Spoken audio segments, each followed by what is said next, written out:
Good evening and a very warm welcome to the Black Hole. Today we are gathered here for screening of a short but a very powerful film titled Hamsaya, Neighbor, an award-winning documentary film produced by the Center for Social Justice, which recently received the Best Short Documentary on Human Rights Award at the Venus Intercultural Film Festival 2023.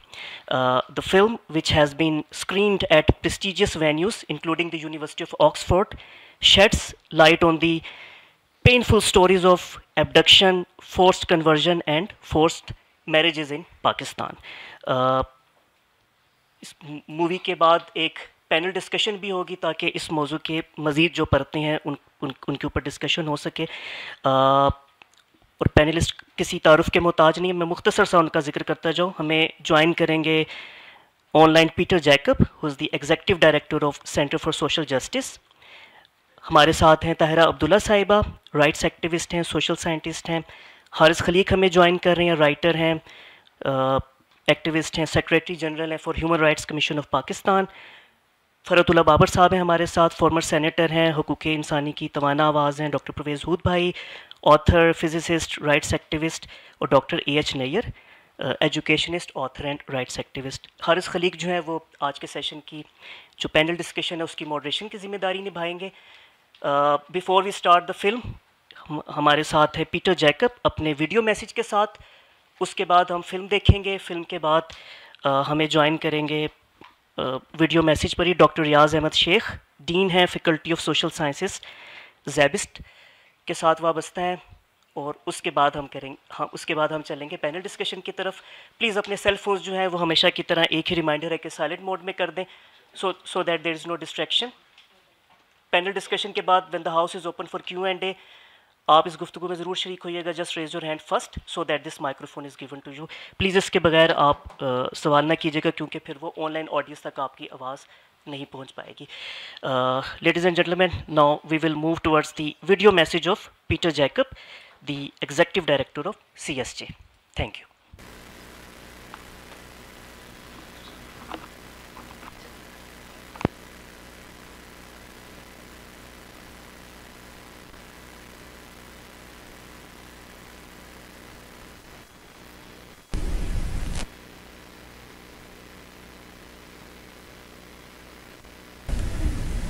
इदारा बराए समाजी इंसाफ की पेशकश दस्तावेजी film हमसाया.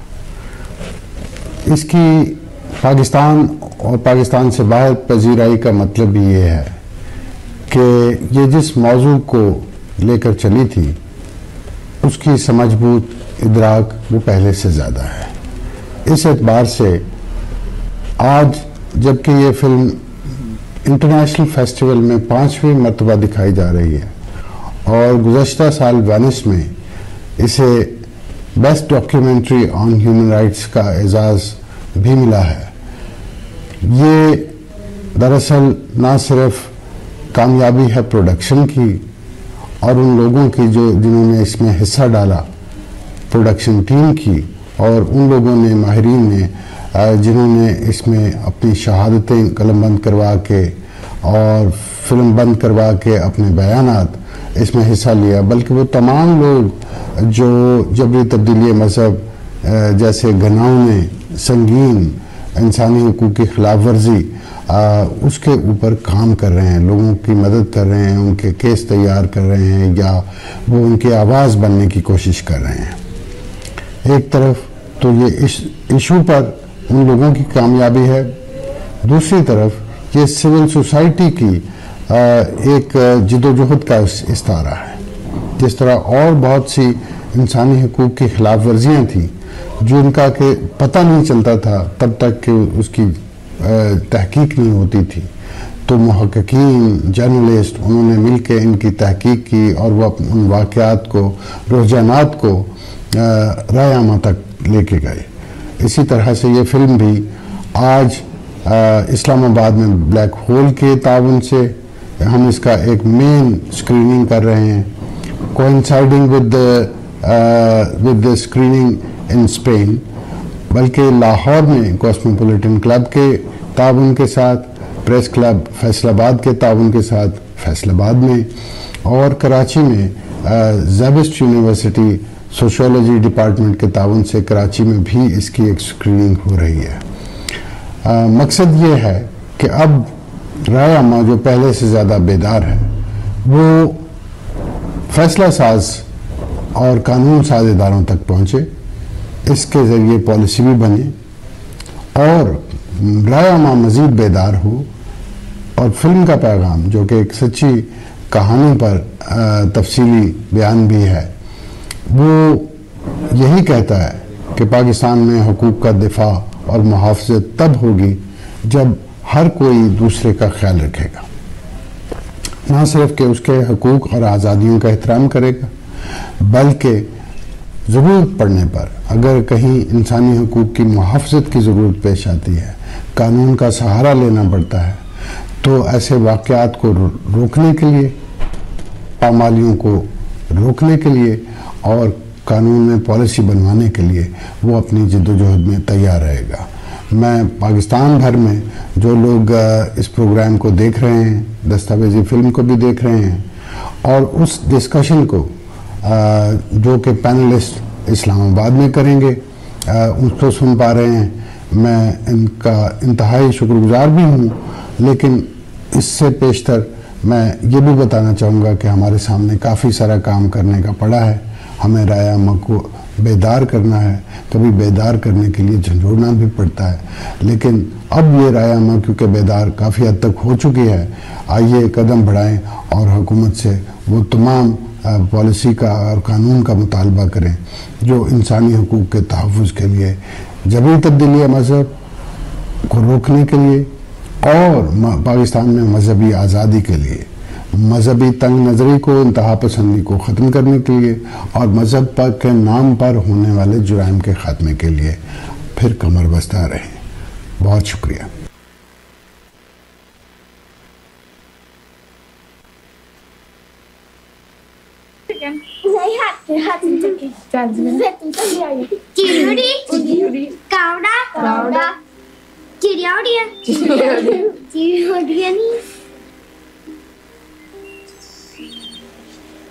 ये अगर मुसलमान हो गए या तो ये बेटी क्यों नहीं है, ये बहन क्यों नहीं, ये किसी बराबर के लड़के के साथ क्यों नहीं शादी करते आप जब ये शादी के काबिल हो जाएगी,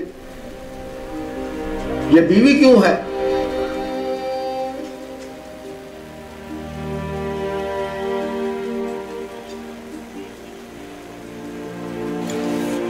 मैंने आपको बताया कि 12 साल मसीह बच्ची कि अहमदाबाद मोहल्ला है, वहाँ पे रहते थे और ये गरीब लोग हैं, उनके वालिद साहब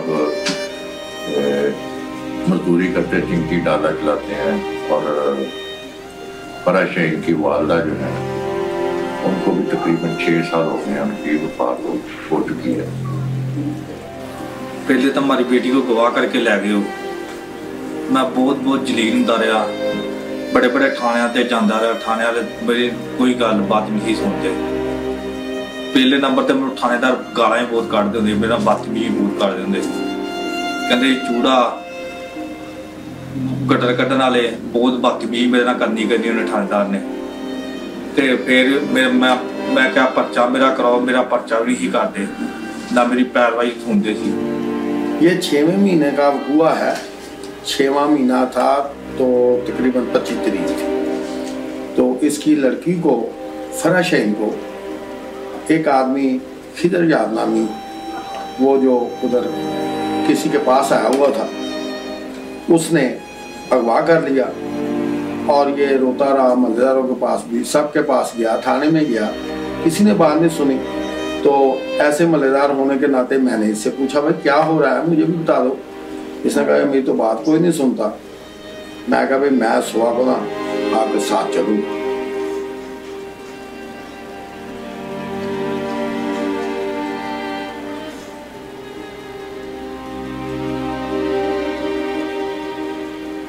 फिर रास्ते च लगे होने असी ते साढ़े नाल 2-2:30 बजे का ये वाकया होया।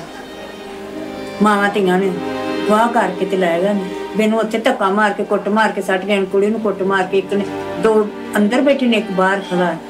ਉਹਨਾਂ ਅੰਦਰ ਖਿੱਚਿਆ, ਉੱਤੋਂ ਇੱਕ ਮੁੱਕੀਆਂ ਮਾਰਨ ਲੱਗ ਪਿਆ ਤੇ ਮੇਰੇ ਹੱਥ 'ਚ ਆਈ ਅੰਦਰ ਤੇ ਉਹਨਾਂ ਮੈਨੂੰ ਉੱਤੋਂ ਮੁੱਕੀਆਂ ਨਾਲ ਕੁੱਟਣ ਲੱਗ ਪਿਆ। ਉਹਨਾਂ ਗੱਡੀ ਤੇਜ਼ ਕੀਤੀ, ਉਹ ਖਿੱਚ ਕੇ ਲੈ ਗਈ।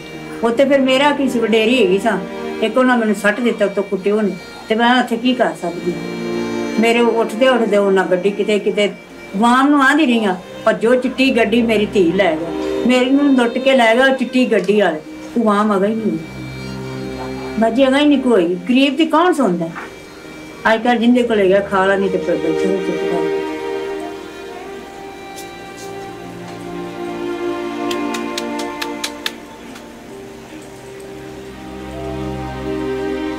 मेरा नाम सफ़िया सादिक है, मैं किरण की बड़ी बहन हूँ। 8 तरीक का ये वाक़या और सानू असी तो कोल नहीं साया, सानू तो वावा आधे घंटे बाद पता चलिया साड़ी मां नाल जां साड़ी भैन नाल वाक़या हो गया। बाकी असी गए हाँ, पुलिस स्टेशन च भी गए हाँ, मेरी मां सिरों नंगी पैरों नंगी, थाने वालियां दे अगे जाके पैरां च डिग्गी, उन्हां साडी कोई गल नहीं सुनी। 3-4 जने बैठे, तिन्ना चों अगे बड़ा रोई कर लाई, किसी ने साडी कोई गल नहीं सुनी। असी उन्हां दे पैरां च दुपट्टे रखे ने, साडी भाभी उन्हें ही रखिया, आपदा दुपट्टा असी रखे ने भी चलो साडी भैन वापस दे दिओ। 4 दिन दा 3 दिन दा कहिंदे सी, तुसीं आ जाना तुहानूं दे देंगे। बाकी कोई किसी ने साडी कोई नहीं सुनी। मैं ये कहूँगा जब तक जहाँ तक मेरी स्टडी है कि इस्लाम इस बात से बिल्कुल इनकारी है। वो पीस का एक मज़हब है, वो कभी नहीं चाहता फोर्स कन्वर्जन। इस्लाम के अंदर ये है, अगर कोई अपना मज़हब चेंज भी करना चाहता है तो उसमें कोई हर्ज नहीं है, लेकिन इस तरह नहीं जैसे किसी को किडनैप करके, अगवा करके और उसको टॉर्चर करके फिर उससे जोरी मनवा जाए, उसे पता नहीं क्या क्या होता है। फिर तो लाजमी वो स्टेज पे आने पे वो तो अपनी जो है एक नफस के अंदर ही काबू हो जाएगा कि क्या बोल पाएगा, वो तो फिर जैसा कहो वैसा करता रहेगा। देखिए, इसको एक तारीख की नज़र में देखने की ज़रूरत है। प्री पार्टीशन कोई 10, 15, 20 साल में एक छोटा मोटा ऐसा इस किस्म का कोई वाक़या होता था तो दोनों कम्युनिटीज़ आमने सामने हो जाती थी और एक बहुत बड़ा तूफान सा मच जाता था, तो इस तरह के केसेस नहीं होते थे। पाकिस्तान बन जाने के बाद भी इस तरह के केसेस आपको देखने में नहीं मिले। ये गुज़श्ता 10 से 15 सालों में कुछ ऐसे ग्रुप्स यहाँ पे कायम हुए हैं, खास तौर पे सिंध में, और अभी पंजाब में भी कुछ ग्रुप्स ने काम शुरू कर दिया है, जिसमें नौजवान बच्चियों को ज़बरदस्ती उनका मज़हब तब्दील करके उनकी शादी करा दी जाती है। सारा काम इतना सिस्टमेटिक वे में हो रहा होता है। वो बच्ची जो कभी अपने घर से कहीं बाहर नहीं निकली, आप अगर इंटीरियर की देख लें तो ऐसे छोटे छोटे गांव से लड़कियां आती हैं जिन्होंने अगर उनको देखे तो कभी दूसरा शहर नहीं देखा है, शायद किसी वो रेलगाड़ी में कभी ना बैठी, और वो वहाँ से लेके कहाँ कभी भरचूडी पहुँच जाती हैं, कभी कहीं और पहुँच जाती हैं। तो वो कैसे पहुँचती है, ये एक बाकायदा प्लान है। लड़की निकली, फौरन कन्वर्ट हुई, फौरन उसको सर्टिफिकेट मिल गया। तो ये 6वें महीने में जब दरखास्त दी थी, उन्होंने FIR नहीं बनाई इसकी। पुलिस जो थी वो लगर्जी करती रही। ये जो तफ्तीशी था ये ज्यादती करता था, इसने FIR नहीं दी। तो जब मैं चला हूँ, हमने जाकर ये रिट दायर की कि हमारा पर्चा क्यों नहीं लेते। ये जब पर्चा ऑर्डर हो गया अदालत से तो FIR काट गई। फिर उन्होंने कुछ नहीं किया, FIR काट के हमें दे दी। ठीक है भाई, आपका ऑर्डर आया था, FIR हमने काट दी। एक पादी साहब है यहाँ रेल बाजार चर्च में, वो बहुत अच्छे आदमी हैं। उनके पास जो मैं गया हूँ ना, उसने कहा यार ऐसे तो मैं भी नहीं है आपका कुछ कर सकता, आप ऐसा करें, या कतवाली में एक बैठते हैं लोग जो इंसानी हुकूक हैं, वो अमन कमेटी है, उधर बात करें। मैं उधर गया हूँ, वो मौलवी ने मेरी बात नहीं सुनी। फिर उसने कहा कि ऐसा करें कि ये 5 तरीक को यहाँ आरजू राजा केस के हवाला से एक यहाँ एहतजाज होना है, वहाँ लाले रोबन को मिलना है आपने। वो लाला रोबन आपको सही गाइड करेगा। सबसे ऊपर किसका हाथ? हम क्यों कहते हैं कि जबर है? जबर इसलिए कहते हैं कि किसी भी कानून की खिलाफ वर्जी जो है वो जुर्म, और जुर्म जबर में है। ठीक है, अब इसी केस के फराशेन केस के हवाले से मैं बात कर रहा हूँ कि माइनर बच्ची है, ठीक है, और 99.9% केसेस जो है, ठीक है, कन्वर्शन वो बच्चियों के साथ ही हैं। ਅਸੀਂ ਕਿੰਦੇ ਤੇ ਗੁੱਸਾ ਕਰੀਏ ਤੇ ਕਿੰਦੇ ਤੇ ਨਾ ਕਰੀਏ। ਸਾਡੀ ਭੈਣ ਨੂੰ ਮਹੀਨਾ ਹੁੰਦਾ ਜਾਂਦਾ ਤੇ ਸਾਡੀ ਭੈਣ ਦਾ ਕੋਈ ਅਤਾ ਪਤਾ ਨਹੀਂ। ਸਾਡੇ ਸਾਰੇ ਭੈਣ ਭਰਾਵਾਂ ਚ ਅਸੀਂ 8 ਭੈਣ ਭਰਾ ਦੇ ਸਾਰਿਆਂ ਦੀ ਛੋਟੀ ਉਹ ਹੀ ਸੀ। 16 ਸਾਲ ਉਮਰ ਹੈ। ਜੇ ਕੋਈ ਬੱਚੀ ਦੀ ਅਸੀਂ ਮੰਨਨੇ ਕਿ ਚਲੋ ਉਹਨਾਂ ਆਪਦਾ ਸਲਾਮ ਕਬੂਲ ਕਰਾ ਲਿਆ ਤੇ ਹੁੰਦਾ ਇਹ ਮਤਲਬ ਤੇ ਨਹੀਂ ਕਿ ਬੱਚੀ ਨੂੰ ਸਾਹਮਣੇ ਨਾ ਲਿਆਂਦਾ ਜਾਏ। ਸਾਡੇ ਬੱਚੀ ਨੂੰ ਸਾਹਮਣੇ ਤੇ ਲਿਆਉਣ ਅਸੀਂ ਇਹ ਮੰਨਨੇ ਆ। ਜੇ ਚਲੋ ਅਸੀਂ ਇਹ ਵੀ ਮੰਨਨੇ ਜੇ ਕਹਿੰਦੇ ਨੇ ਵੀ ਉਹ ਆਪਦੀ ਮਰਜ਼ੀ ਨਾਲ ਗਈ ਤੇ ਇਸ ਤਰ੍ਹਾਂ ਕੁੱਟ ਮਾਰ ਕੇ ਲੈ ਜਾਣਾ, ਸਾਡੀ ਮਾਂ ਨੂੰ ਜ਼ਖਮੀ ਕਰਕੇ ਲੈ ਜਾਣਾ ਸਾਨੂੰ। ਸਾਡੀ ਮਾਂ ਉਸ ਦਿਨ ਦੀ ਇੰਨੀ ਬਿਮਾਰ ਪਈ ਤੇ ਉਹ ਸਾਡਾ ਗਲੀਆਂ 'ਚ ਰੋਂਦਾ ਫਿਰਦਾ। ਇਹਨਾਂ ਪੁਲਿਸ ਵਾਲਿਆਂ 'ਚ ਕੋਈ ਗੱਲਬਾਤ ਨਹੀਂ ਹੈਗੀ। ਇਹ ਧੱਕਾ ਕਰਦੇ ਨੇ, ਪੈਸੇ ਇਹਨਾਂ ਜਿਹੜੇ ਨੇ ਅੱਗੋਂ ਵਿਕ ਗਏ ਨੇ ਸਾਰੇ। ਕੋਈ ਸਾਡੀ ਗੱਲਬਾਤ ਨਹੀਂ ਸੁਣਦਾ ਪਿਆ। ਸਾਨੂੰ ਸਗਰਵਾਂ ਨੇ ਤੁਹਾਨੂੰ ਅਸੀਂ ਅੰਦਰ ਕਰ ਦਿਆਂਗੇ। ਸਾਨੂੰ ਇਹ ਵੀ ਆਏ ਨੇ ਤੁਹਾਨੂੰ 3 ਦਿਨਾਂ ਨੂੰ ਨਿਕਾਹ 4 ਦਿਨ ਨੂੰ ਆ ਜਾਏਗਾ। ਉਹਨਾਂ ਸਾਨੂੰ ਨਿਕਾਹ ਦੇ ਦਿੱਤਾ। ਉਹਨਾਂ ਜੀ ਨਿਕਾਹ ਕੁੜੀ ਦਾ ਹੋ ਗਿਆ। ਇਹਨਾਂ ਨੂੰ ਪਤਾ ਸੀ ਸਾਰਾ ਪੁਲਿਸ ਵਾਲਿਆਂ ਨੂੰ। ਇਹ ਸਾਨੂੰ ਬਾਰ-ਬਾਰ ਇਹੋ ਗੱਲਾਂ ਨੇ ਸਨ ਜੀ ਤੁਹਾਨੂੰ ਕਾਗਜ਼ ਆ ਜਾਣਗੇ ਤੁਹਾਡੇ ਘਰ, ਤੁਹਾਨੂੰ ਭੱਜਣ ਦੀ ਲੋੜ ਹੀ ਕੋਈ ਨਹੀਂ। हमने जिनके पास वो मेहमान आया था, वो लड़का खिजर याद, हमने उसको कहा कि भाई हमने तुम पर पर्चा देना है, हमें वो लाकर दो। कहाँ से? वो तुम्हारे मेहमान था। उन्होंने डरते हुए ना जब देखा कि पर्चा हो गया है, उन्होंने बुलाकर हमारे सपोर्ट कर दिया। हमने पुलिस को दे दिया। पुलिस 15-16 दिन तक अपने पास रखा उसने, उसको कुछ नहीं कहा, मेहमानों की तरह रहा है वहां। जब हम कहते थे कि लड़की बरामद करो इससे, ये देखो फोटो से आया, ये लेकर गया है, ये किधर यहाँ से पैसे लिए थे इसने, आईओ ने।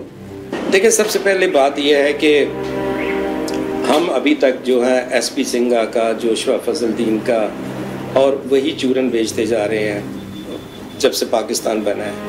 हमारी बुनियादी तौर पर हमारी कोई पॉलिटिकल पार्टी नहीं है। जो मिनॉरिटीज़ के लोग हैं इनकी ना कोई पॉलिटिकल पार्टी है, ना कोई पॉलिटिकल ग्रूमिंग है। हम तो सिर्फ एक कभी इधर को भटक जाते हैं, कभी इधर को भटक जाते हैं। देखिए, पॉलिटिकल पार्टी से ही आपको जो है पॉलिटिकल ग्रूमिंग आती है, और जब तक आपके पास पॉलिटिकल पार्टी ना होगी आप इसी तरह ही भटकते रहेंगे और इसी तरह मसाइल का शिकार रहेंगे। लेकिन जो आईन पाकिस्तान है, तो आईन पाकिस्तान के तहत अब जो रोल है माइनॉरिटी का हो या मेजॉरिटी का वो मेंबर हो, उसका रोल लेजिस्लेशन है, उसको कानून साजी करनी होती है। और अब ये जो है हम माइनॉरिटी को ये इस तरह से केस लड़ना बंद करना चाहिए कि उनके केस सिर्फ माइनॉरिटी के लोग लड़े। क्यों माइनॉरिटी के लोग लड़े, जबकि आप तो आपके जनरल सीट्स पे आप जो जनरल कैंडिडेट है, खास मेजॉरिटी में मुस्लिम्स होते हैं, उनको भी तो वोट करते हैं। आप उनसे क्यों नहीं कहते कि वो भी आपके केस लड़ें? तो बुनियादी तौर पे जनरल सीट्स पे कोई अगर आए या रिजर्व सीट पे आए, उसका काम जो है वो बगैर किसी फर्क के, रंग, नस्ल, मजहब के, बगैर किसी डिस्क्रिमिनेशन के उसका काम है लेजिस्लेशन करना। और जो बैकवर्ड या जो वल्नरेबल तबकात है सोसाइटी के, उनको प्रोटेक्ट करना होता है।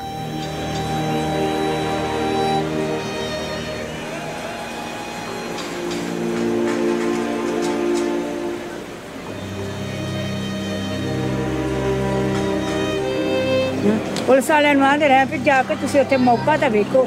ਤੁਸੀਂ ਜੋ ਆਂਦੇ ਜੀ ਆਪਦੀ ਮਰਜ਼ੀ ਨਾਲ ਤੇ ਮੌਕਾ ਤਾਂ ਵੇਖਣਾ ਚਾਹੀਦਾ। ਹੁਣ ਉਧਰੋਂ ਲਗੇ ਆਉਂਦੇ ਹੋਈਏ ਤੇ ਕੀ ਪਤਾ ਲੱਗਦਾ ਕਿ ਕੌਣ ਖੜਾ ਹੈ ਤੇ ਕੌਣ ਨਹੀਂ ਖੜਾ। ਕੋਈ ਇੱਥੇ ਪਤਾ ਲੱਗਦਾ? ਸਾਨੂੰ ਕੀ ਪਤਾ ਸਾਡਾ ਇੱਥੇ ਦੁਸ਼ਮਣ ਹੀ ਖੜਾ। ਇੱਥੇ ਮੈਨੂੰ ਉਹਨੇ ਸਾੜ ਦਿੱਤਾ, ਮੈਂ ਰੋਂਦੀ ਕੱਢਦੀ ਰਹੀ, ਗੱਡੀ ਤੇ ਲੈ ਕੇ ਆਇਆ। ਹੋਰ ਉਹ ਮੈਨੂੰ ਕਹਿੰਦੀ ਉੱਥੇ ਬਹੁਤ ਉੱਥੇ ਦਰਖਤ ਸੀ, ਉਹਨਾਂ ਨਾਲ ਬੰਨਿਆ ਸੀ, ਮੈਂ ਕੋ ਪੱਠੇ ਵਢਾਉਂਦੇ ਸੀ। ਜਦੋਂ ਥਾਣੇ ਆਈ ਉਦੋਂ ਜ਼ਖਮ ਹੋਏ ਸੀ ਉਹਦੇ ਪੈਰਾਂ 'ਚ, ਤੇ ਥਾਣੇਦਾਰ ਨੇ ਉਹ ਥਾਣੇਦਾਰ ਹੀ ਨਾਲ ਹੀ ਢਲਿਆ ਸੀ, ਤੇ ਥਾਣੇਦਾਰ ਨੇ ਉਹਨੇ ਘਲਾਇਆ ਸੀ ਤੇ ਉਹਨੇ ਮੰਗਾ ਕੇ ਦਿੱਤੀ ਕੁੜੀ। ਉਹ ਰਾਤ ਨੂੰ ਤਬਕਦੀ, ਕਿਦੋਂ ਵੀ ਉਹਨੂੰ ਚਾਂਗਲਾ ਮਾਰਦੀ, ਰਾਤ ਨੂੰ ਡਰ ਜਾਂਦੀ ਕਿਸੇ ਵਕਤ ਵੀ। ਪਰ ਰਾਤ ਤੇ ਮੈਨੂੰ ਫੜਿਆ, ਮੈਨੂੰ ਕੋਈ ਫੜ ਕੇ ਲੈ ਜਾਣਾ, ਮੈਨੂੰ ਫੜ ਕੇ ਲੈ ਜਾਣਾ। यहाँ मौलाना हजरात कहते रहे कि यार तुम खुश नहीं हो, मेरे मल्लेदार कहते रहे यार तुम खुश नहीं हो, तो मुसलमान हो गई है। तो मैं कहा वो खुश हूँ मुसलमान हो गई है, लेकिन ये शादी के लिए क्यों मुसलमान हुई है? आखिर शादी क्यों की उसने? ये तो सिर्फ इसने अपना वो सपोर्ट ली है कि मुझे अब कोई कुछ ना कहे। ऐसे तो कोई अगर क्रिश्चियन कोई कत्ल करके तो कहे मैं मुसलमान हो गया, वो कत्ल कहाँ जाएगा? सबसे मुश्किल मसला ये है कि रियासत को इस बात पे कायल करना कि ये जुर्म होगा। हमारे लिए जो सबसे मुश्किल काम ये है ना, हम पब्लिक के पास, हम मौलवी साहबान के पास गए, उन्होंने कबूल किया कि नहीं ये गलत हुआ है, ठीक है। लेकिन सबसे मुश्किल काम यह है कि रियासत के अदारों को समझाना, ठीक है ना। अब सिक्योर किसने करना है? पुलिस ने। FIR किसने देनी है? पुलिस ने, ठीक है ना। फैसला किसने करना है? जजेस ने, ठीक है। उनको समझाना मुश्किल है कि 2 जमा 2 4 है। ਅਸੀਂ ਆਖਿਆ ਤਸਵੀਰ ਸਾਨੂੰ ਵਿਖਾ, ਮੈਂ ਤਸਵੀਰ ਨਹੀਂ ਵਿਖਾਉਣੀ ਤੈਨੂੰ। ਜਦੋਂ ਸਾਨੂੰ ਕੀ ਪਤਾ ਕਿਤੇ ਮਾਰ ਕੇ ਸੜ ਦਿੱਤੀ ਨੇ, ਕਿੱਥੇ ਸੱਟੀ ਨੇ, ਕਿੱਥੇ ਨਹੀਂ ਨੇ ਕੀਤੀ, ਉਹ ਤਾਂ ਹੁਣ ਇਹਨਾਂ ਨੂੰ ਪਤਾ। ਜਦੋਂ ਸਾਨੂੰ ਵੀਡੀਓ ਕਾਲ ਤੇ ਵੀ ਤਸਵੀਰ ਨਹੀਂ ਵਿਖਾਣੀ, ਉਹ ਇਹਨਾਂ ਨੂੰ ਪਤਾ ਹੋਵੇ ਕਿੱਥੇ ਸੱਟੀ। मेरा ख्याल है तो पहले तो ये जो इश्यूज़ हैं इसको प्रॉपर रिपोर्ट करना चाहिए। रिपोर्ट होगा तो डिबेट होगी तो यकीनन उसका हल तलाश किया जाएगा। अगर रिपोर्ट ही नहीं होगा तो डिबेट भी नहीं होगी, डिबेट नहीं होगा तो सॉल्यूशन के लिए नहीं जाएंगे। तो मीडिया को अपने जो है ना सच्चाई के साथ इसको रिपोर्ट करना चाहिए। देखिए मैंने कहा ना, देखिए कन्वर्जन मैं समझता हूँ हर एडल्ट जो बड़ा हो, जो समझदार हो, वो अपनी मर्जी का मज़हब रख सकता है, ये उसका हक है। लेकिन इस खासतौर पर सिंध में इसके हवाले से 2 जो है जगहें या 2 शहर मशहूर हुए, एक घोट की और एक उमरकोट। और उसमें बाय लार्ज देखा जाता है कि शिशु को वहाँ ले जाया जाता है, वहाँ पे उसी दिन ही कन्वर्ट किया जाता है, उसी दिन ही शादी करवा दी जाती है। तो वो एक सिनिस्टर किस्म की चीज़ जो होती है, जो हिंदू कम्युनिटी को, अकलियतों को ये चीज़ काबिल कबूल नहीं है। अब उसके अगर हल की तरफ आए, हल उसका सिर्फ एक ही है, क्योंकि ये अब पंजाब में भी ये चीज़ें रिपोर्ट होने लगी हैं। तो उसका हल एक है कि एक कानून बने। जब तक इसके सिलसिले में कोई कानून नहीं बनता तब तक माइनॉरिटीज इसी तरह वनरेबल रहेंगी और उनको ये खतरात हमेशा मौजूद रहेंगे। सबसे ज्यादा मुश्किलात उस वक्त पेश हुई है कि जब थाने में लड़की थी, इन्होंने एक प्रोपोगंडा किया हुआ था, इन्होंने पुलिस ने, कि हम इसका वो मेडिकल करवाते हैं, वहाँ से 17 साल उम्र लिखवा लेंगे और ये लड़की थाने में से ही किसी वक्त हम उसके साथ भेज देंगे। हमें ये लीक आउट हो गई बात कि ये ऐसा हो सकता है। लाले रोबन ने उसी वक्त एक रेट की 491 की रेट जब की तो वहाँ बैलफ गया, उन्होंने लड़की बरामद कर ली थाने से भी। तुमने यहाँ क्यों रखी हुई है? एक बात बताएं, अगर आसिफ साहब के साथ आप ना होते और लाला रॉबिन ना होते तो आपको लगता है कि उनका केस या बच्ची हमारी वापस आती है? नहीं जी, देखो अल्लाह तो है ना, अल्लाह है, मैं ना होता कोई और जमाल हैदर होता।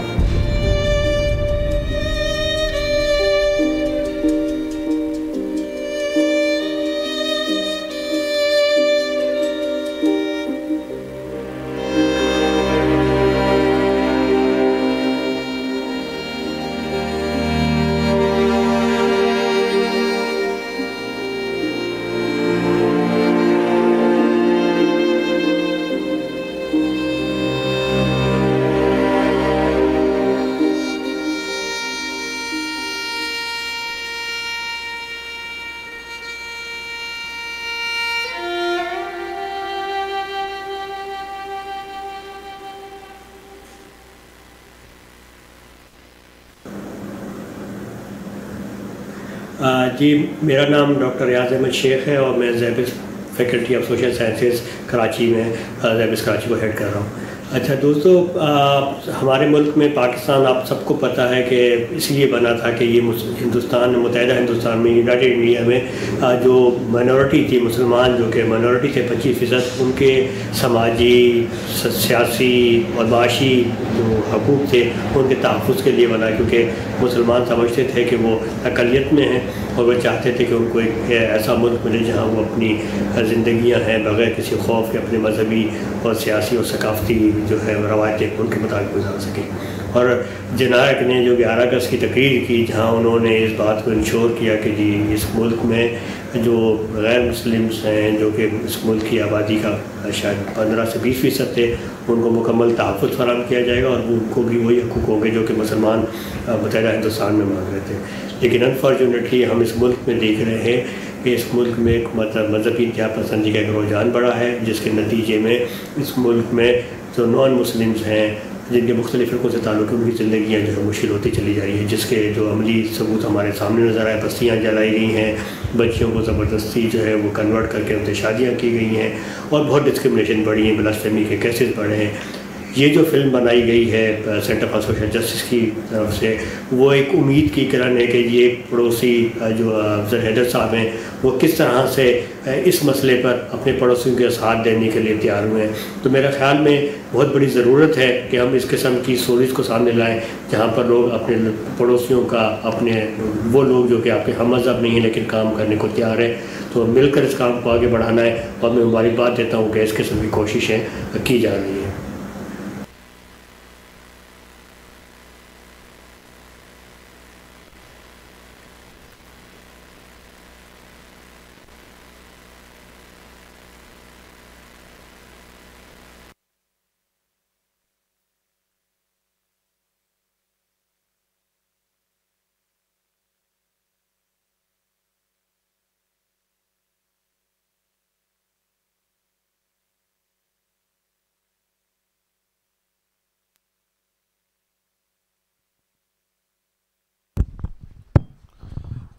جی میں اب درخواست کروں گا فرحت اللہ بابر صاحب سے، ڈاکٹر پرویز ہود بھوئے سے، طاہرہ عبداللہ صاحبہ سے اور پروفیسر ایچ نیر سے کہ وہ سٹیج پر تشریف لیں.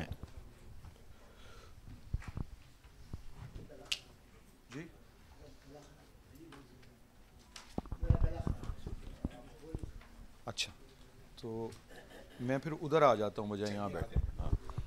یہ تو اس میں ٹھیک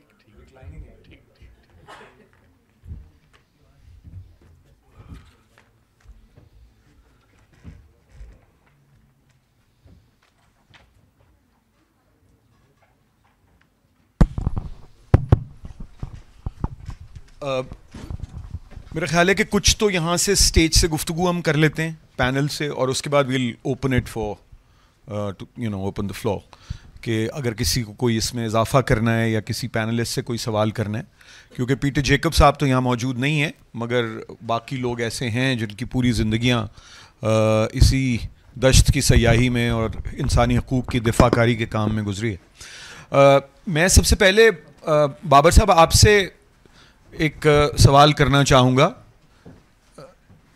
کہ اس سلسلے میں چونکہ یہ بہت طویل عرصے سے ہم سب جو کمرے میں موجود ہیں لوگ وہ فورسڈ کنورژنس کے اور جبری تبدیلی مذہب کے مسئلے سے واقف ہیں، لیکن اس پہ ایک قانون سازی، کیونکہ آپ سینٹ میں بھی رہے ہیں اور آپ ایک سیاسی جماعت کے اسپوکس پرسن بھی رہے ہیں بڑے طویل عرصے تک، اور آج کل آپ جو پاکستان پیپلز پارٹی کا ہیومن رائٹس سیل ہے اس کے بھی سربراہ کی حیثیت سے کام کر رہے ہیں. تو یہ یعنی یہ ہمارے جو ایوان ہیں، قانون ساز اسمبلیز ہیں، چاہے وہ پروونشل اسمبلیز ہوں یا پارلیمنٹ ہو، تو وہاں کسی قسم کی کوئی یعنی اس کی سینسٹائزیشن، اس کے نتیجے میں کوئی قانون سازی یا جو میرج کی عمر ہے مائنرز کی وہ بڑھانے کی بات، سندھ میں تو 18 ہو گئی ہے لیکن باقی جگہ ابھی تک 16 ہے، تو کیوں یہ بحثی کیوں ہے ہمارے سیاست دانوں میں اور سیاسی نظام میں، خاص طور پہ جو لوگ منتخب ہو کے ان ایوانوں میں پہنچتے ہیں؟ شکریہ حارث صاحب، یہ آپ نے بڑا اچھا سوال کیا ہے. یہ بات ایسی نہیں ہے کہ پارلیمان میں اس پہ سوچا نہیں گیا، لیکن جو سوسائٹی کا رجحان ہے اور جو ریاست ہے، جس طرح بھی اس فلم میں بتایا کہ ریاست جو ہے وہ اس ایشو سے انکاری ہے کہ شاید فورس کنورشنز کہیں ہو ہی نہیں رہی. پارلیمان نے 3 کوششیں کی تھی. ایک تو یہ تھا کہ جو بچیوں کی جو شادی ہے تو سندھ میں قانون بنا کے 18 سال سے کم بچی کی شادی نہیں ہوگی. باقی صوبوں میں تو نہیں ہوا ابھی تک، لیکن جب سندھ میں ہوا تو آپ اندازہ لگائیں کہ ریزسٹنس کتنی زیادہ ہے. اس وقت جو کونسل آف اسلامک آئیڈیالوجی کے چیئرمین تھے، انہوں نے کہا کہ یہ جو عمر آپ نے مقرر کی ہے 18 سال، یہ آئین سے متصادم ہے، اس لیے کہ یہ اسلام سے متصادم ہے، اور آئین جو ہے وہ اسلام کی پاسداری کا ضامن ہے، تو آپ لوگوں نے آئین سے انحراف کیا ہے. چنانچہ اس نے باضابطہ بیان دیا کہ ان تمام ممبران اسمبلی کے خلاف آئین کے آرٹیکل 6 کے تحت مقدمہ چلایا جائے. کیونکہ انہوں نے 18 سال کی عمر کا تعین کر کے اسلام کی خلاف ورزی کی ہے اور یوں آئین کے خلاف ورزی کے مرتکب. ایک تو یہ ہوا. اس کے بعد سندھ میں ایک اور قانون بنا کہ جو جبری مذہب کی تبدیلی ہے اس کو روکا جائے.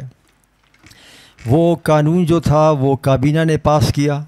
کابینہ کے پاس ہونے کے بعد پارلیمان اسمبلی نے بھی پاس کیا, اور جب وہ گورنر کے پاس گیا ایکسنٹ کے لیے تو انہوں نے اس کو روک لیا, کیونکہ رائٹ ونگرز جو تھے انہوں نے بہت بڑا اعتراض کیا.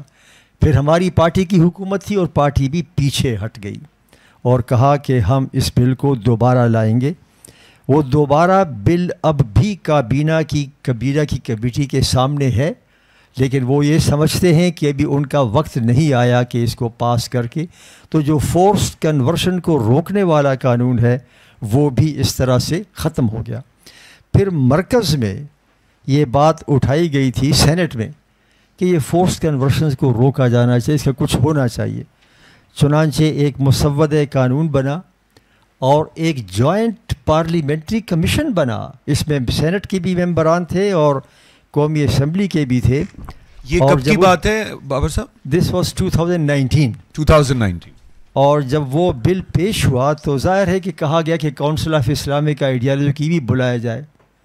انہوں نے آتے ہی کہا کہ کوئی ایسی چیز نہیں ہے پاکستان میں فورس کنورشنز کی, اس لیے اس بل کو کوئی کنسیڈریشن ہی کی ضرورت نہیں ہے. چنانچہ وہ بل جو تھا it stopped in the tracks. تو یہ رہا ہے یہ سلسلہ. The parliament also has gone on the back foot, the civil governments also have gone on the back foot, کیونکہ ریاست جو ہے وہ سرے سے انکاری ہے. وہ کہتے ہیں جی کوئی فورس کنورشن ہو ہی نہیں رہی.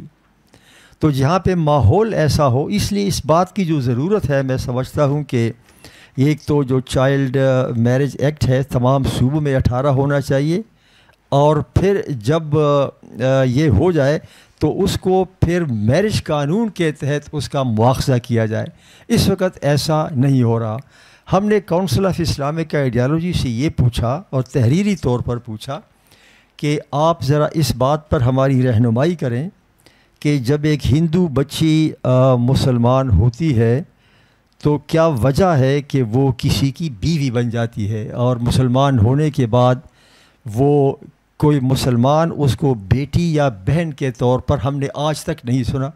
اور دوسرا ہم نے یہ کہا کہ آپ اس پر بھی تحقیق کریں کہ کیا وجہ ہے کہ 60 اور 70 سال کی عمر کا ہندو اور کرسچن مسلمان نہیں ہوتا اور 14 اور 15 سال کی بچی ہوتی ہے. تو ہم نے کہا جی we want to know what is that special attraction in Islam which only a 14 and 15-year-old girl can see, but a 60 or 70-year-old man cannot see. اس کا جواب انہوں نے پھر نہیں دیا, لیکن یہ وہ نقشہ ہے جو میں آپ کے سامنے رکھنا چاہتا ہوں کہ یہ اتنا آسان نہیں ہے. اس کا ایک ہی طریقہ ہے کہ بار بار یہ آواز اٹھائی جائے جس طرح آپ یہاں یہ آواز اٹھا رہے ہیں.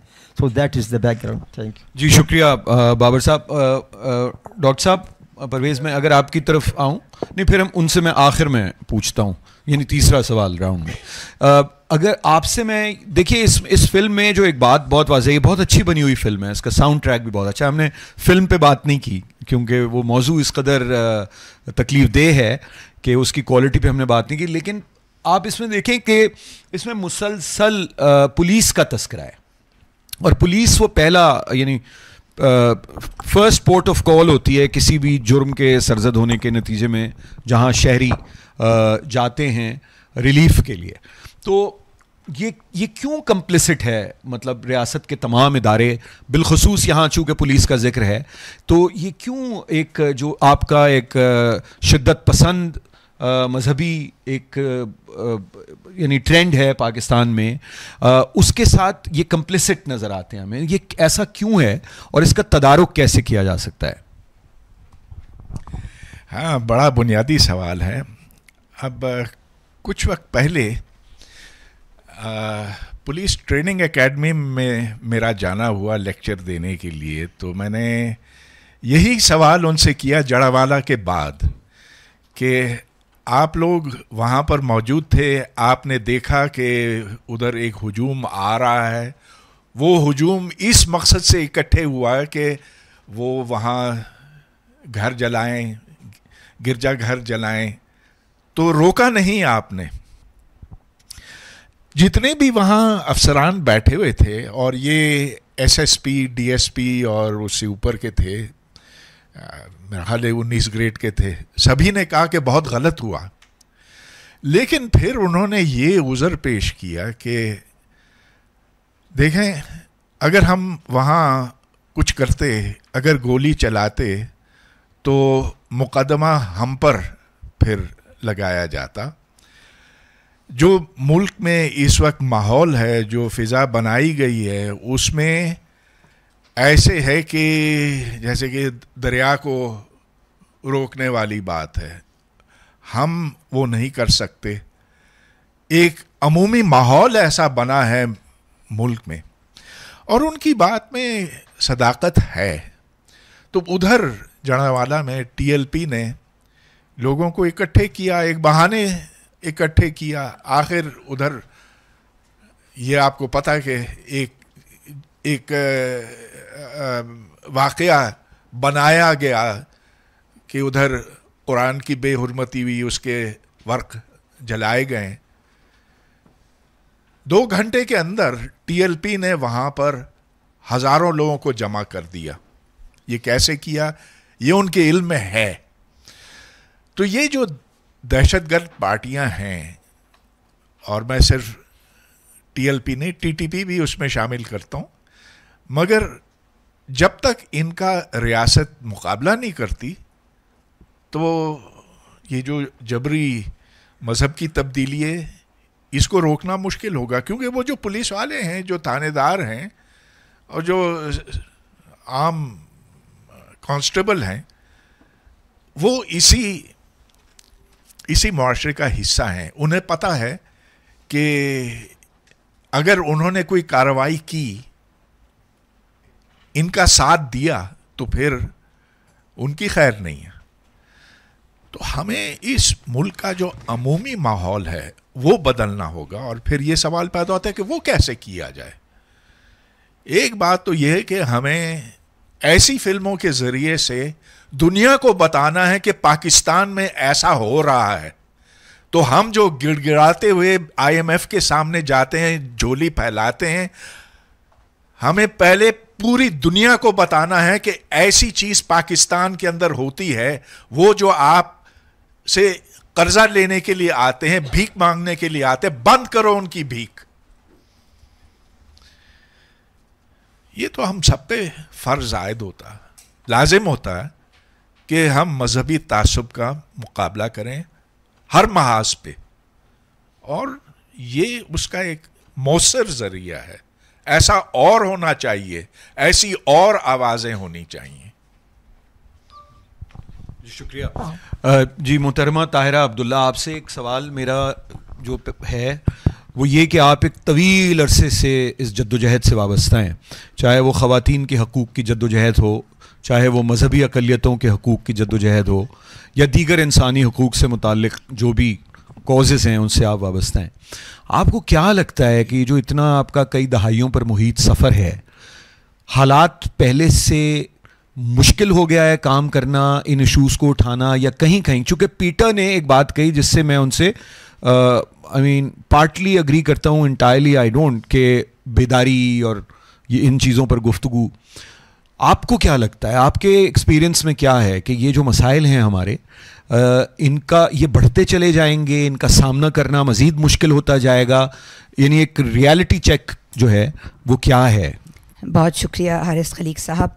सबसे पहले तो मैं समझती हूँ कि सेंटर फॉर सोशल जस्टिस और उनके नुमाइंदे यहाँ पे सुनील साहब और सैमुअल साहब मौजूद हैं, तो आप लोगों को एक बहुत संजीदा, एक बहुत गमगीन और गमनाक और अफसोसनाक मौजू के ऊपर इतनी उम्दा फ़िल्म बनाने पर और उसको दुनिया भर में दिखाने पर और इतने सारे अवार्ड्स विन करने पर मुबारकबाद के मुस्तहिक हैं।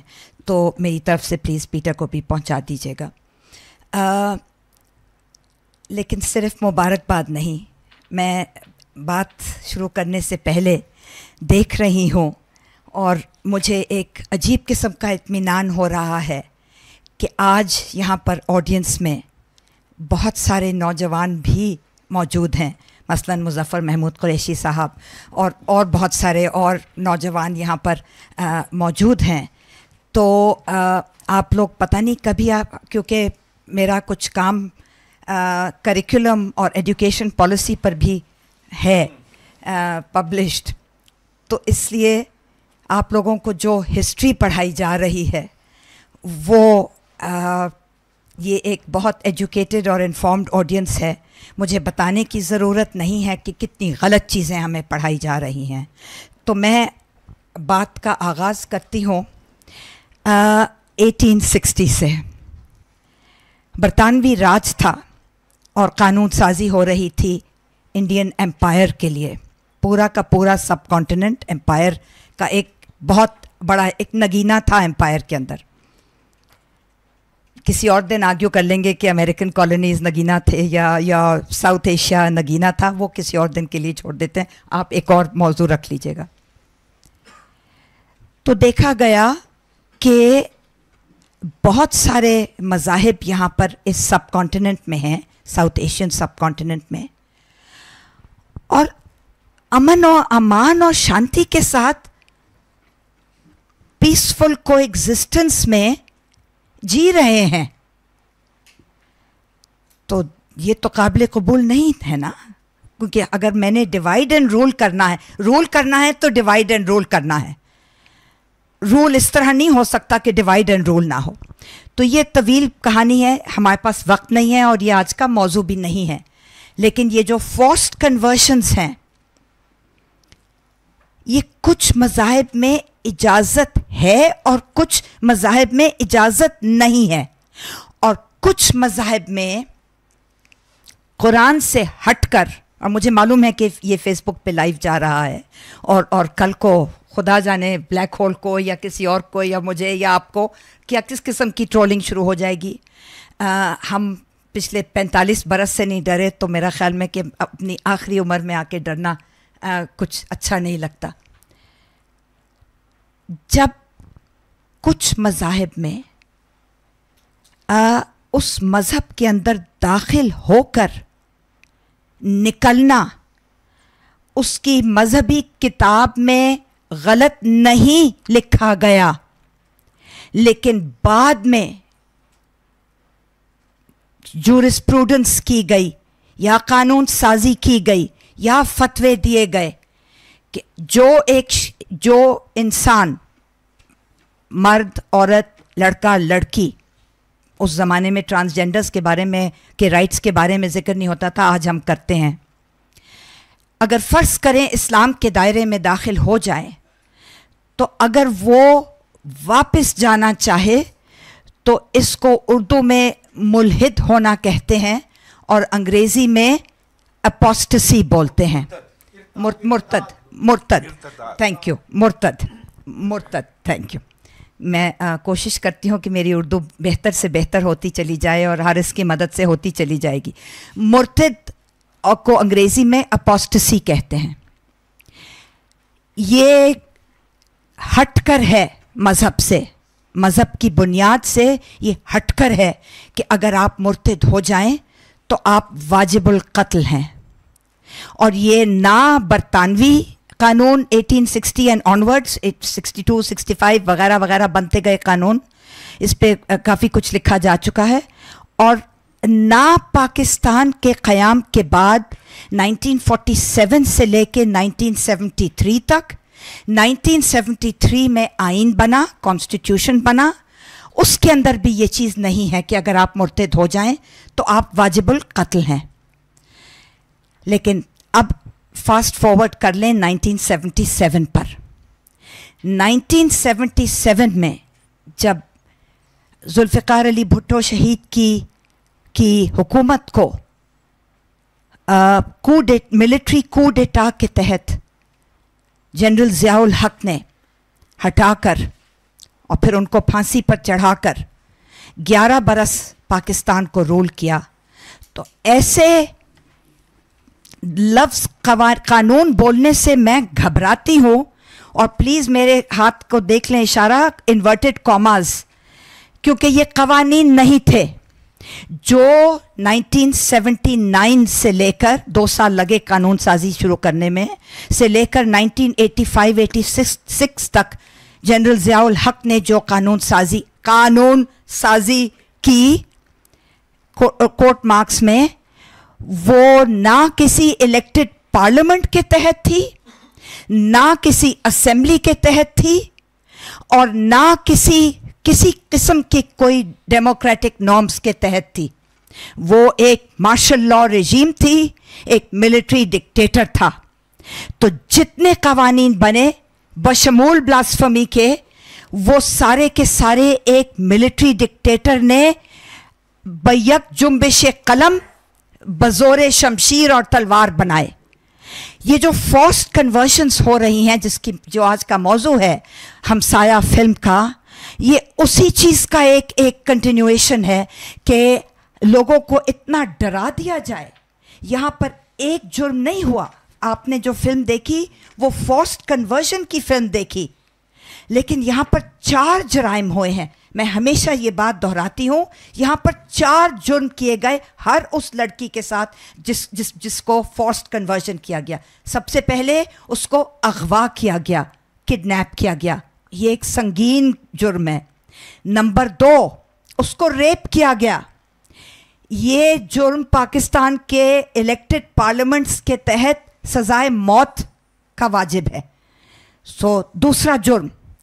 तीसरा जुर्म फोर्स्ड कन्वर्जन, यानी मज़हब की जबरी तब्दीली की गई, ये भी एक जुर्म है, लेकिन बदकिस्मती से इस पे कानून साजी नहीं हुई। ये जुर्म ज़रूर है, लेकिन इस पे कानून साजी नहीं हुई। और ये ना सिर्फ जुर्म है क्राइम के तौर पर, लेकिन अगर आप में से जिन लोगों ने इस्लाम को थोड़ा सा पढ़ा हो, उनको ये भी मालूम होना चाहिए कि ये इस्लाम के सरीहन ख़िलाफ़ है, क्योंकि ये वो मज़हब है। और बाबर साहब जानते हैं कि मैं हमेशा ये कहती होती हूँ कि कुरान की आयत मैं कोट करना चाहती हूँ यहाँ पर, ला इकराहा फिद्दीन, ये कुरान की आयत है। मुझे मालूम है कि द ब्लैक होल में आमतौर पर मज़हब पे बहुत ज़्यादा गुफ्तगू नहीं होती, लेकिन ना सिर्फ ये कि ये क्राइम है स्टेट के ख़िलाफ़ और पर्सनल, एक पर्सन के ख़िलाफ़ और स्टेट के ख़िलाफ़, ये इस्लाम के ख़िलाफ़ भी एक जुर्म है।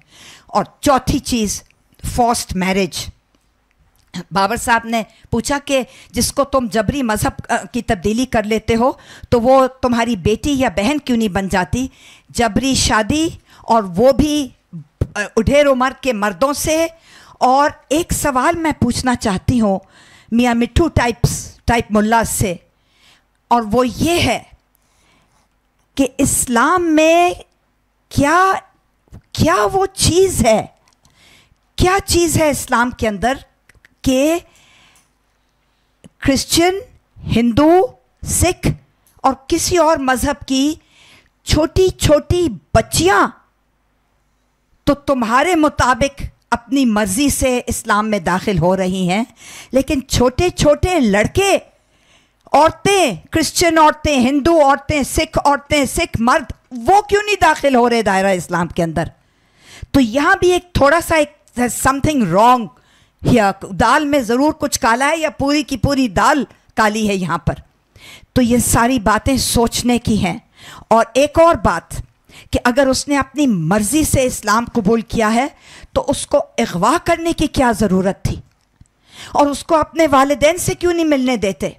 उसको कोर्ट में, मैं ऐसे कोर्ट केसेस में बैठी हूँ जहाँ पर सामने आशा और लता और रिंकल बैठी हैं जज के सामने, हाई कोर्ट के जज के सामने, चीफ जस्टिस के सामने, और पीछे मियाँ मिट्ठू बैठा है एक इनविजिबल पिस्टल पॉइंट करके उनके माथे के ऊपर कि खबरदार जो तुमने सच बोला। जब जज तुमसे पूछेंगे कि तुमने अपनी मर्जी से इस्लाम कबूल किया तो याद रखो हमें तुम्हारे वालिदैन का घर भी पता है, तुम्हारे बहन भाइयों के नाम और स्कूलों का भी सब पता है, तुम्हें भी कत्ल कर देंगे, तुम्हारे वालिद और वालिदा को भी कत्ल कर देंगे, तुम्हारे बहन भाइयों को भी कत्ल कर देंगे।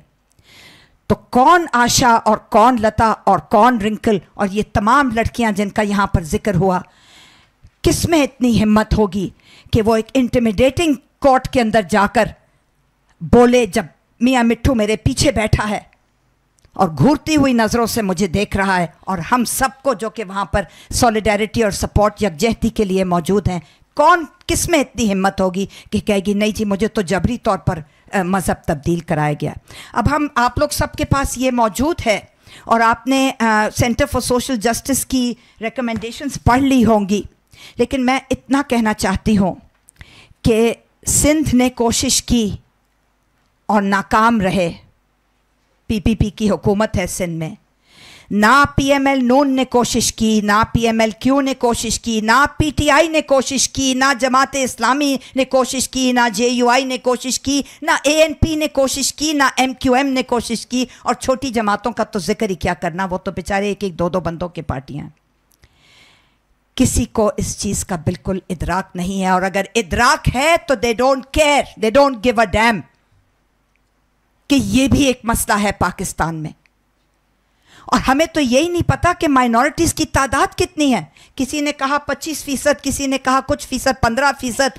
आपको मालूम है कि 33% हुआ करती थी किसी ज़माने में, और आज सेंसस के मुताबिक 3 से लेकर 5% है। जब हमें हमारे क्रिश्चियन दोस्त बताते हैं कि we are more than 15% of the population, लेकिन हम बताने से कासिर हैं, हमें गिना नहीं जाता, माइनॉरिटीज़ को सही तरीके से गिना भी नहीं जाता। तो सबसे पहली डिमांड तो ये होनी चाहिए कि एक ऑनेस्ट सेंसस करवाओ, ताकि हम माइनॉरिटीज़ की तादाद तो कम से कम मालूम करें कि हम हैं कितने। उसके बाद ये जो कानून साजी होगी, उसमें सबसे पहले तमाम पाकिस्तान में सिंध की तरह 18 बरस की उम्र एब्सोल्युटली एक बुनियादी शर्त हो शादी के लिए, और जबरी तब्दीली मज़हब के लिए, जो कि फिर जबरी नहीं होगा। और इसकी क्या तरीका है? इसके 2 तरीके हैं। एक तो ये कि CNIC कार्ड जब तक नहीं बनता उस वक्त तक शादी, कोई निकाह ख्वान शादी नहीं निकाह पढ़ा सकता, और अगर वो पढ़ाएगा निकाह तो वो भी जेल जाएगा। निकाह पढ़ाने वाले और निकाह जिस आदमी के साथ पढ़ाया जा रहा है और जिस मौलवी ने फोर्स्ड कन्वर्शन की है मस्जिद में, ये सब जेल जाएंगे। तो मैं समझती हूँ कि it is not the severity of punishment, it is the certainty of punishment, जो कि बहुत ज़रूरी है। यहाँ पर सिवेरिटी तो कागज़ों में लिखी हुई है, लेकिन सर्टेनिटी है ही नहीं शुरू से। तो जब तक वो नहीं होगा ये नहीं होगा। और एक और बात आखिरी जो मैं करना चाहती हूँ वो ये है कि पब्लिक को उठना पड़ेगा। पब्लिक जब तक नहीं बोलेगी और आवाज़ उठाएगी, आपका मीडिया भी नहीं बोलता। मैं हैरान रह जाती हूँ कि यके बाद दीगरे केसेस हमारे सामने आ रहे हैं, चाहे हिंदू गर्ल्स, चाहे क्रिश्चियन गर्ल्स, खैबर पख्तूनख्वा के अंदर सिख गर्ल्स का भी सुनने में आ रहा है। कैलाश गर्ल्स को किस तरह जबरी मज़हब तब्दीली की जा रही है, मुसलमान किया जा रहा है। उनकी तो पूरी की पूरी नस्ल, उनकी कम्युनिटी ख़त्म होती जा रही है, जिस तरह पारसीज़ की कम्युनिटी ख़त्म होती चली जा रही है। तो आवाज़ उठाना बहुत ज़रूरी है, बहुत ज़रूरी है। आप भी आवाज़ उठाएँ और मैं भी आवाज़ उठाऊँ। शुक्रिया जी, शुक्रिया। बाबर साहब, अगर मैं एक मरतबा फिर आपकी तरफ आऊँ, ताहिरा साहिबा ने 2 कवानीन का जिक्र किया कि कैसे 79 से लेके 85 तक पर्टिकुलरली 6 सालों में एक पूरा वो जो कवानीन थे उनको स्ट्रिंजेंट बनाया, नए कवानीन बनाए, और वो हैंड पिक्ड असेंबलीज थी उस ज़माने में, लेकिन जाहिर है कि वो कोई न जमहूरी दौर नहीं था और कोई मुंतखब उस तरह से हुकूमतें नहीं थीं। लेकिन ये जो हमने जो बुनियाद इन कवानीन की है, जो इन्होंने भी जिक्र किया था, ऑफिशियल सीक्रेट्स एक्ट है मिसाल के तौर पे, पाकिस्तान का फॉरेनर्स एक्ट है, वो ज़रा ताज़ा है, वो भी लेकिन पाकिस्तान बनने से 1 साल पहले का है गालिबन।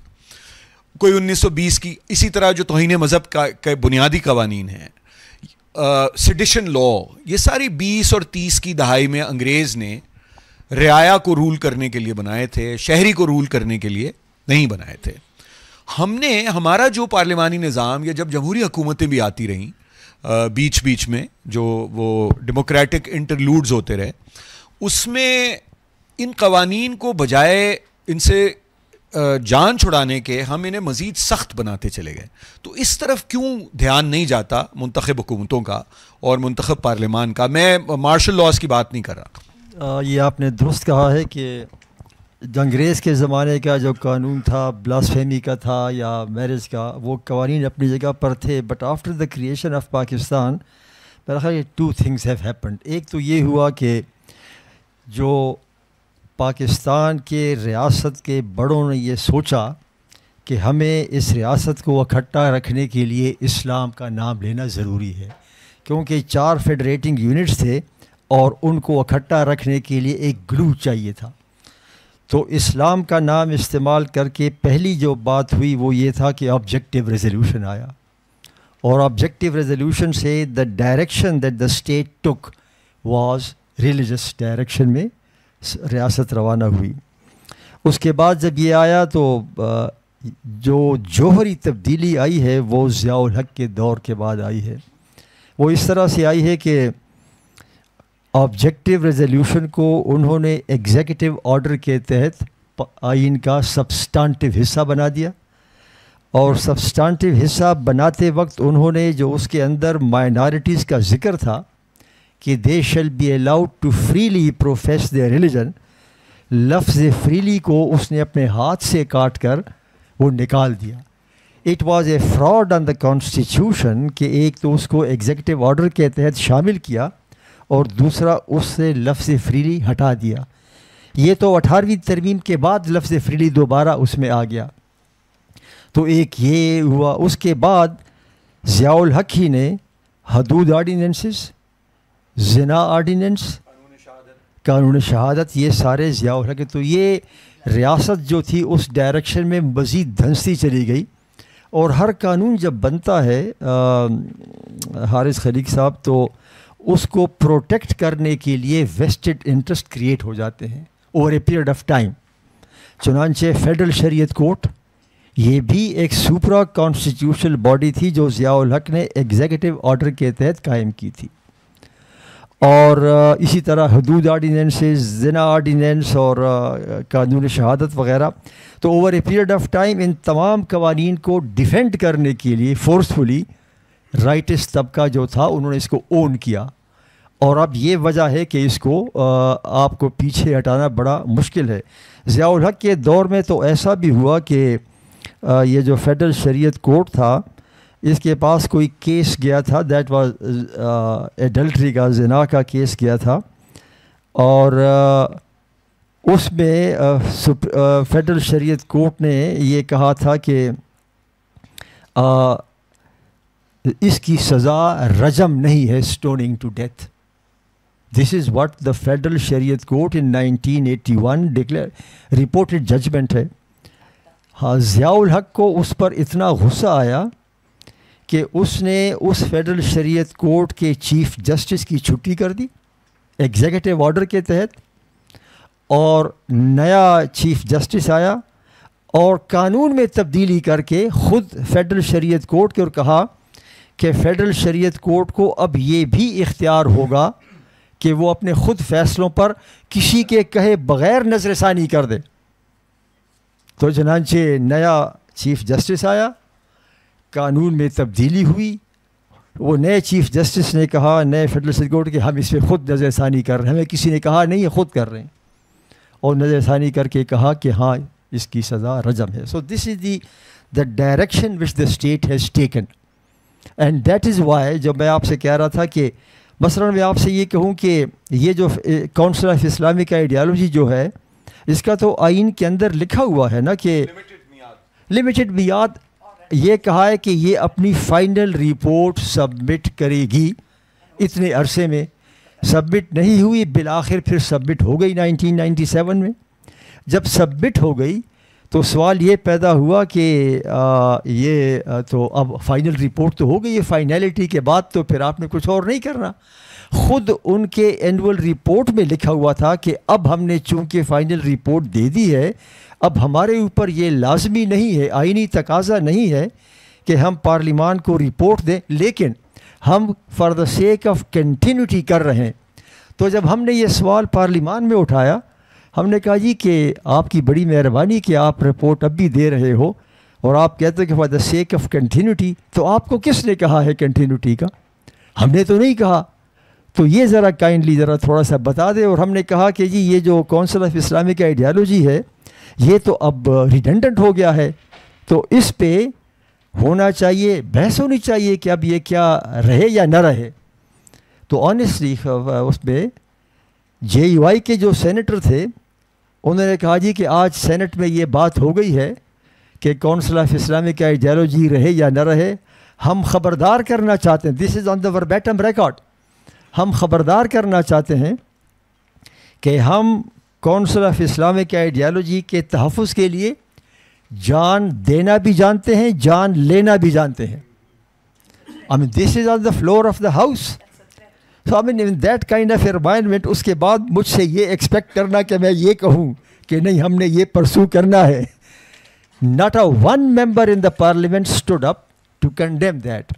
तो ये एक वो माहौल है जिसमें ये सारा हो रहा है, इसलिए इसके लिए जो तरीका है वो यही है, कॉन्स्टेंटली रिपीटेडली ये बात उठाई जाए, ये बात बार बार उठाई जाए।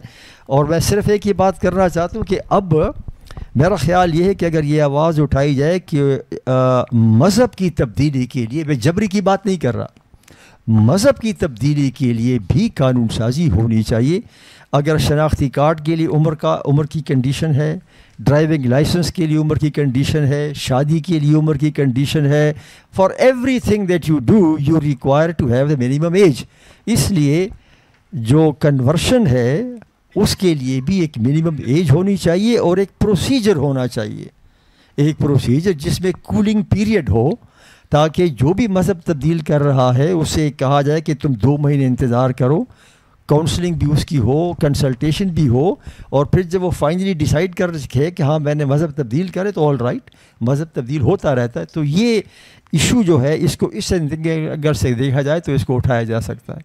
Thank you. ताहिरा साहिबा, मैं आपके पास अगर आऊँ कि ये थोड़ा सा ये हमें समझाएं, क्योंकि मुझे मालूम है कि ये आपका एक फोटे है और इस पूरे उसको समझती हैं आप, कि ये एक इंटरसेक्शनैलिटी भी है जिस पे हम बात नहीं करते, हम सिर्फ इसको एक रिलीजियस और या यानी फेथ की बुनियाद पर देखते हैं।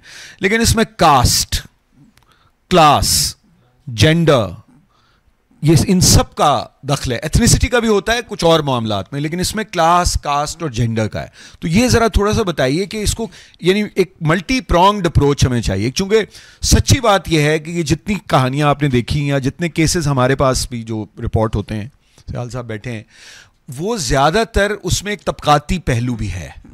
और ये सब बच्चियां जो हैं, किसी के वालिद चिंची चलाते हैं, किसी के वालिद जो हैं वालदा घरों में काम करती हैं, इसी तरह का है। तो ये कैसे इसे अप्रोच किया जाए? क्योंकि ये एक बहुत आसान है, गरीब की बेटी को उठाना ज़्यादा आसान है बजाय अमीर की बेटी को उठाना ना। और अमीर की बेटी हम उम्मीद करते हैं या तवक्को करते हैं कि पढ़ी लिखी होगी, शोर मचाएगी कि मुझे अगवा किया जा रहा है, मर्जी के बगैर मज़हब तब्दील किया जा रहा है जबरी तौर पर। तो अमीरों और गरीबों में एक तो तालीम का फ़र्क है, तहफ़्फ़ुज़ और प्रोटेक्शन और सेफ्टी और सिक्योरिटी का फ़र्क है। अब वो माँ बेटी एक पगडंडी पे चल रहे हैं, बड़ी सुनसान सी जगह है जो कि दिखाई गई, और वो चीखें मार रही है माँ, कोई नहीं आ रहा मदद करने के लिए। एक ये भी एक लम्हा फ़िक्रिया है कि ये ना सिर्फ एक क्लास इशू है, कास्ट इशू है, लेकिन ये एक मुआशरे की बेहिसी का इशू भी है। हम डिसेंसिटाइज हो चुके हैं, हम बेहिस हो चुके हैं, हमें कोई फ़र्क ही नहीं पड़ता। अभी तो शुक्र करें कि जिस तरह सियालकोट के ब्लास्फेमी में और मुख्तलिफ कोट राधा किशन के ब्लास्फेमी में और योहन्नाबाद और सेंट जोसेफ कॉलोनी वगैरह वगैरह में लोग खड़े होकर वीडियो बना रहे होते हैं, मदद को कोई नहीं आ रहा होता कि बचा लो, वीडियो बना रहे होते हैं, क्योंकि it's more important to put it on Facebook than it is to save the victim from death. तो बिल्कुल सही है, बहुत ज़्यादा है। और मैं जेंडर की बात मैंने पहले कर ली कि इस्लाम में वो क्या कशिश है कि छोटी छोटी बच्चियां मज़हब तब्दील करना चाहती हैं तुम्हारे मुताबिक। हम तो कह रहे हैं जबरी है, अगवा शुदा लड़की, लेकिन छोटे छोटे लड़के नहीं करते। तो ये जेंडर इशू है तुमने रेप करना है उसको और तुम मज़हब की तब्दीली चाहते हो। मैं पूछती हूँ यहाँ पर जितने मुस्लिम्स बैठे हैं कि हम पहले 500 मिलियन होते थे, फिर हम 1 बिलियन हो गए, अब सुनने में आता है कि हम 1.5 बिलियन से ज़्यादा हैं। मैं पूछती हूँ कि 1.5 बिलियन में से फ़लस्तीन की मदद को, गज़ा की मदद को कितने उठे 1.5 बिलियन मुस्लिम्स में से? तो तादाद बढ़ा लेने से क्या हासिल होता है हमें कि तुम खुश। यहाँ एक सवाल पूछा गया था, क्या नाम था वो जो दाढ़ी वाले साहब थे जो केस को कोर्ट में लेके गए थे, किसी को नाम याद है? Jamal Haider, thank you. उनसे पूछा कि तुम खुश नहीं हो कि एक लड़की को हमने मुसलमान बना लिया?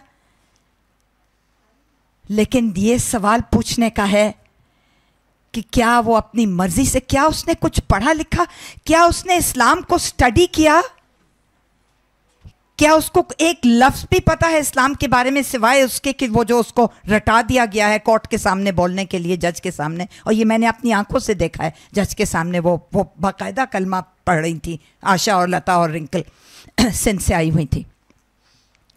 तो एक और बात, बाबर साहब की बात से एक बात और करनी है, और ये आपके सवाल से ज़रा सा रिलेटेड है लेकिन, और वो ये है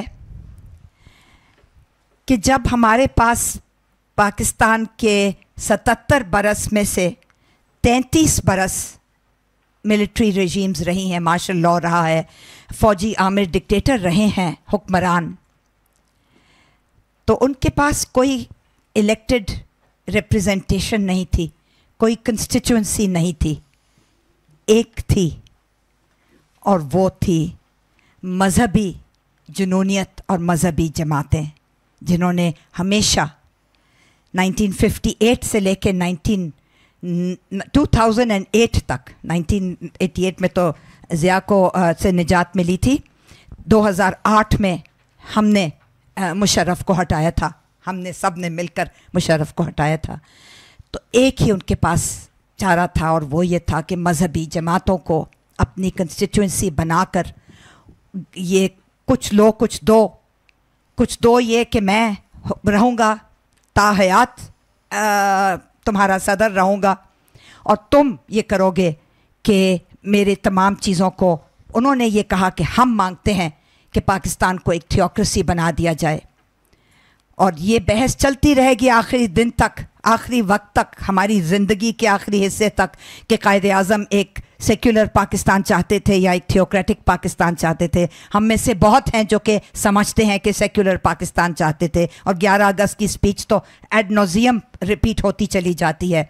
लेकिन वो लोग भी हैं जो कि इस्लामिया कॉलेज पेशावर की स्पीच को कोट करते हैं और चंद एक स्पीचेस को कोट करते हैं और बताते हैं कि ये इसमें तज़ाद है और ये एक बहस तलब मसला है कि पाकिस्तान थियोक्रेसी बनेगा या सेक्युलर रियासत बनेगी। लेकिन जैसा कि बाबर साहब ने बताया कि जब 1973 के आइन के साथ खिलवाड़ किया गया, तो वो तो अब हम डी फैक्टो एक थियोक्रेटिक स्टेट बन चुके हैं, और स्टेट का कोई मज़हब नहीं होता, लेकिन यहाँ मज़हब इस्लाम है स्टेट का। और जहाँ बाबर साहब ने जिक्र किया कि he and she shall freely profess their religion, minorities का जिक्र करते हुए, तो वहाँ एक और लफ्ज़ भी होता था जो कि बड़ी चालाकी से हटा दिया गया, और वो था minorities shall freely profess and propagate their religion.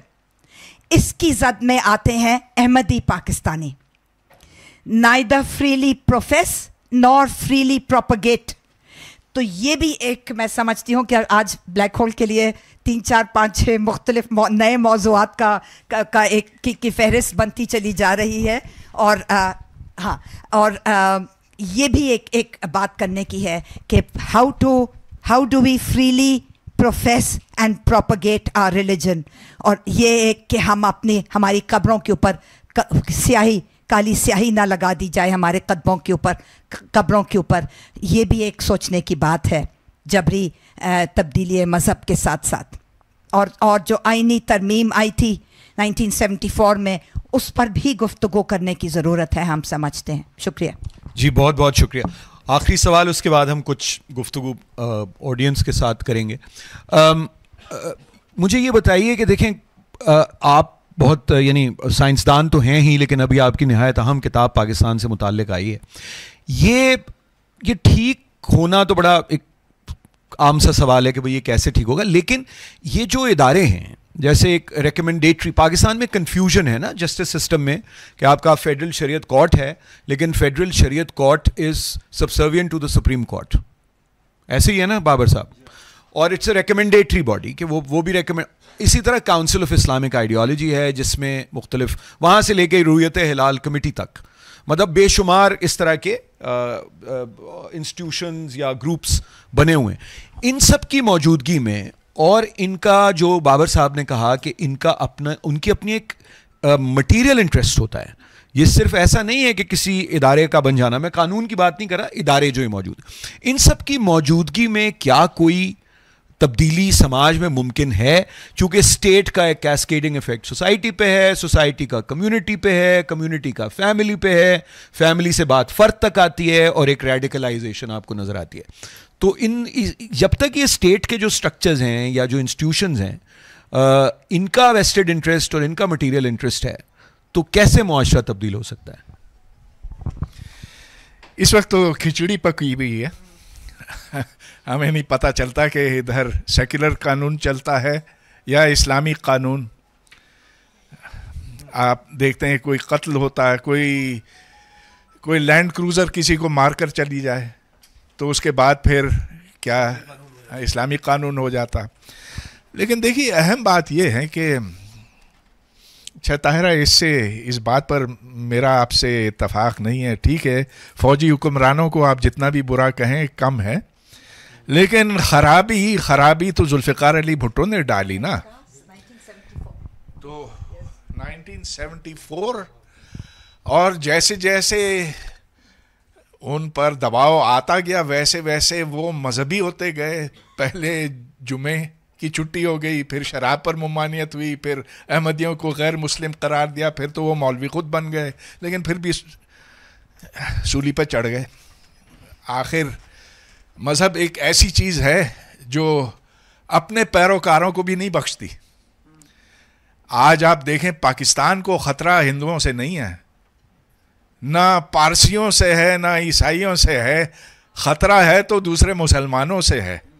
آج مسلمان کو کھانے پر آ گیا ہے. اس میں کوئی شک ہی نہیں کہ آج افواج پاکستان پر حملے کون کرتا ہے؟ دوسرے مسلمان کرتے ہیں. پولیس پر حملے کون کرتا؟ T L P, T T P اور دوسرے دہشت گرد جو اسلامی ہیں. تو یہ ایک ایسا جانور ہے جو اپنوں کو کھاتا ہے. تو اس میں قصوروار کس کو ٹھہرایا جائے؟ چلیے یہ تو موضوع بحث ہے. اسلام خطرے میں ہے، کس نے سب سے پہلے نعرہ دیا تھا بتائیے؟ 1937 کے بعد جب مسلم لیگ کی ہار ہو گئی تھی، یونینسٹ کے ہاتھوں انہیں کوئی ووٹ نہیں ملا، بالکل شکستہ حالت میں تھے، تب جناح صاحب نے کہا کہ اسلام خطرے میں ہے، یہاں دو قومیں ہیں، پاکستان ہمیں الگ بنانا ہے ایک ملک. تو چلیے اس کی ایک لمبی تاریخ ہے، اس میں ہمیں جانے کی ضرورت نہیں ہے. لیکن دیکھیے ہمیں نا امید بھی نہیں ہونا چاہیے. آپ دیکھیں کہ سعودی عرب جس میں جہاں وہابیت نے جنم لیا تھا، آج وہ کس قدر بدل گیا ہے اور بدلتا جا رہا ہے. اور پاکستانیوں کو اتنا دکھ ہوتا ہے اس کو دیکھ کر کہ اب وہ کہتے ہیں کہ اس کا علم، اسلام کا علم ہم اٹھائیں گے، ذاکر نائک کو ہم بلائیں گے. تو بدلے گا، وقت بدلے گا، لیکن ہماری زندگیوں میں نہیں. لیکن ہمیں آواز اٹھانی چاہیے. On that cheerfully pessimistic note, cheerful pessimism کہ ہماری زندگی میں. اچھا میں اب گزارش کروں گا اگر یہاں پہ مائکروفون ہے. جی نیئر صاحب پہلے کچھ آواز بحال ہو گئی ہے ان کی. اگر آواز بحال ہوئی ہو جی تو آواز آ رہی ہے؟ جی آ رہی. ذرا ये इसमें फिल्म में ख़ास तौर पे एक इजहार था इस बात का कि रियासत और रियासती इदारे आपका साथ नहीं दे रहे, यहाँ के लोगों का साथ नहीं दे रहे, और रियासत ख़ुद ऐसे लोगों का साथ नहीं दे रहे जो बहुत मजबूर हैं। मेरा ख़्याल है कि इस फिल्म ने एक आगाही पैदा की है जो एक मखसूस इशू के बारे में है, और चूँकि ये बहुत अच्छी फिल्म है, मैं ख्याल जहन में यह आता है कि इस मीडियम को और ज़्यादा इस्तेमाल करने की ज़रूरत है, और ज़्यादा से ज़्यादा ऐसे हमारे पास बेतहाशा चैनल्स हैं जहाँ पे ऐसे ड्रामे बन सकते हैं जिनके अंदर इन इश्यूज़ को उठाया गया हो। और ये एक इशू नहीं है, ऐसे बहुत से इश्यूज़ हैं। लेकिन साथ साथ एक और बात भी है, वो ये है कि हमारी रियासत की एक दुखती रग है, और वो दुखती रग को पकड़ कर वहाँ पे कुछ करने की बड़ी शदीद ज़रूरत है। और वो ये है कि हमारी रियासत जो है वो इंटरनेशनल फोरम्स के ऊपर जहाँ जहाँ उनकी तरफ से पाबंदियाँ लगती हैं उससे बहुत ख़ाइफ रहती है।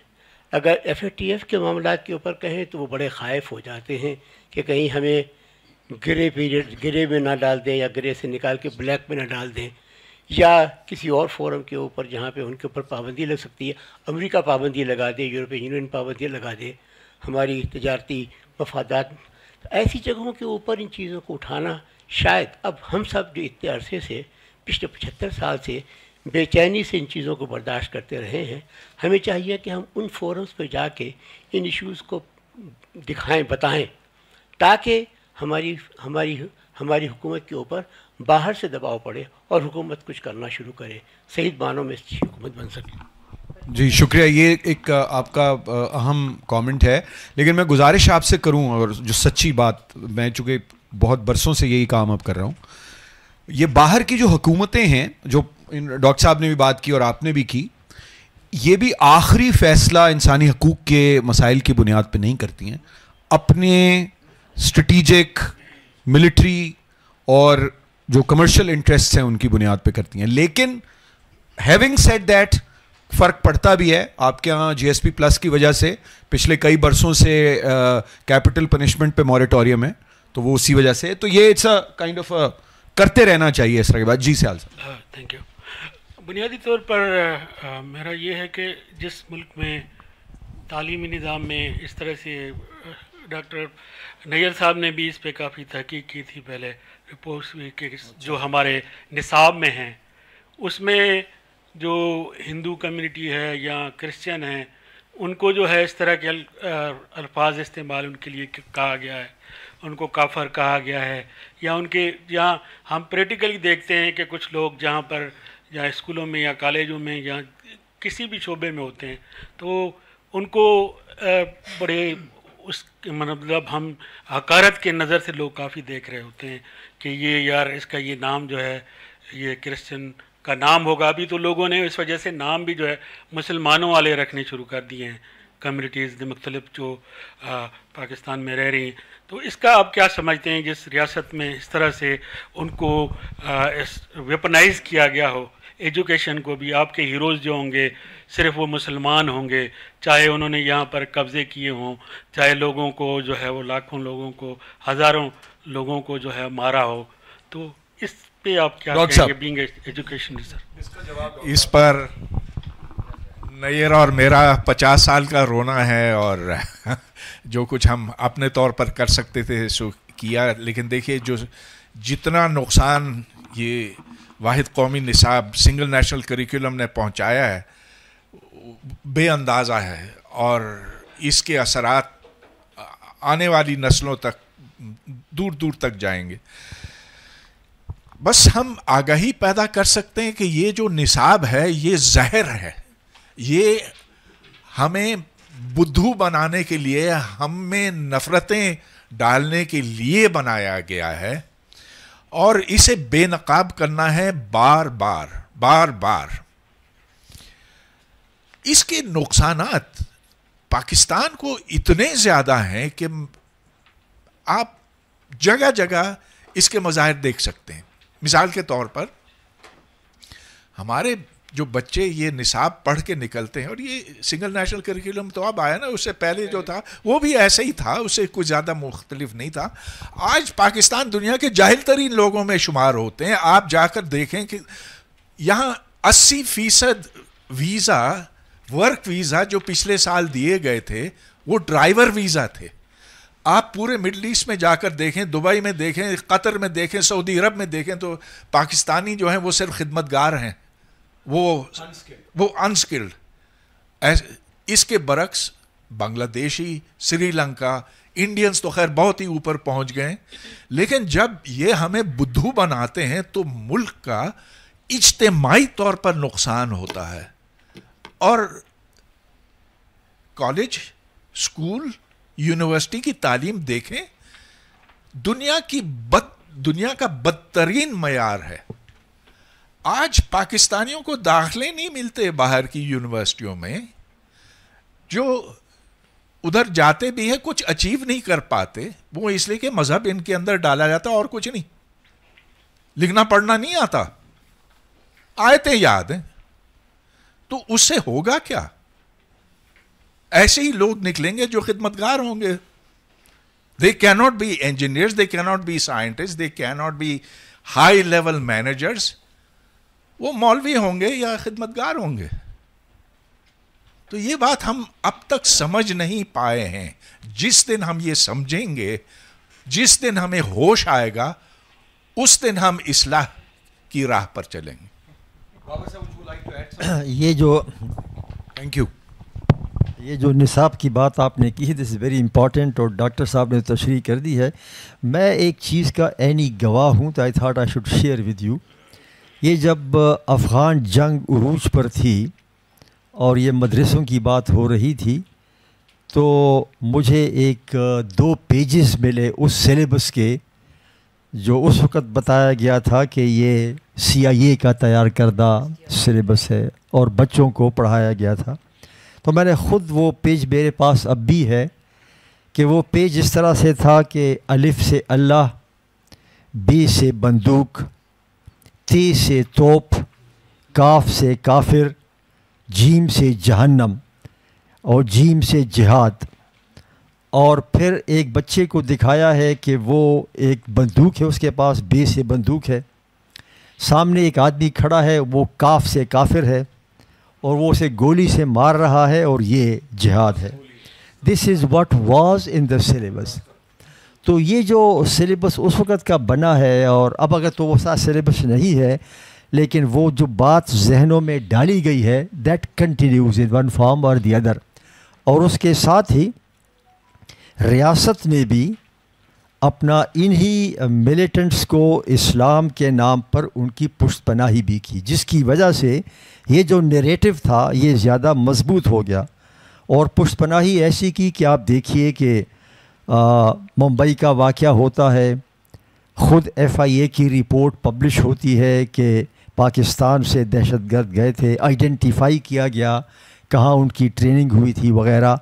16 سال ہو گئے اور اس کے خلاف ہم نے کوئی کارروائی ابھی تک نہیں ہوئی.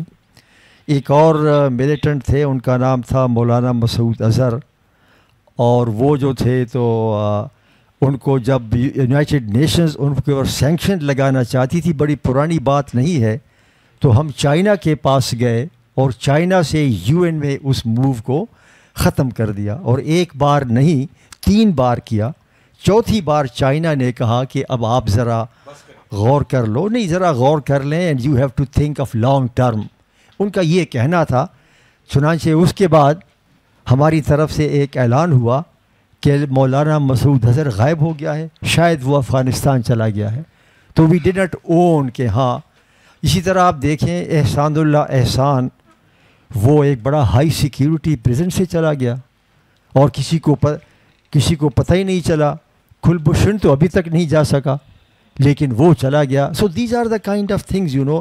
اور یہ سارے لوگ جو ہیں, احسان اللہ احسان, مولانا مسعود اظہر, اور وہ دوسرا, یہ سارے جو ہیں ایک مذہبی جو رجحان ہے, تو اس کی ان کی پروٹیکشن تو ریاست نے کی. بابر صاحب, آپ ایک مولانا کو بھول گئے, وہ ہمارے پڑوس میں ہے, مولانا عبدالعزیز.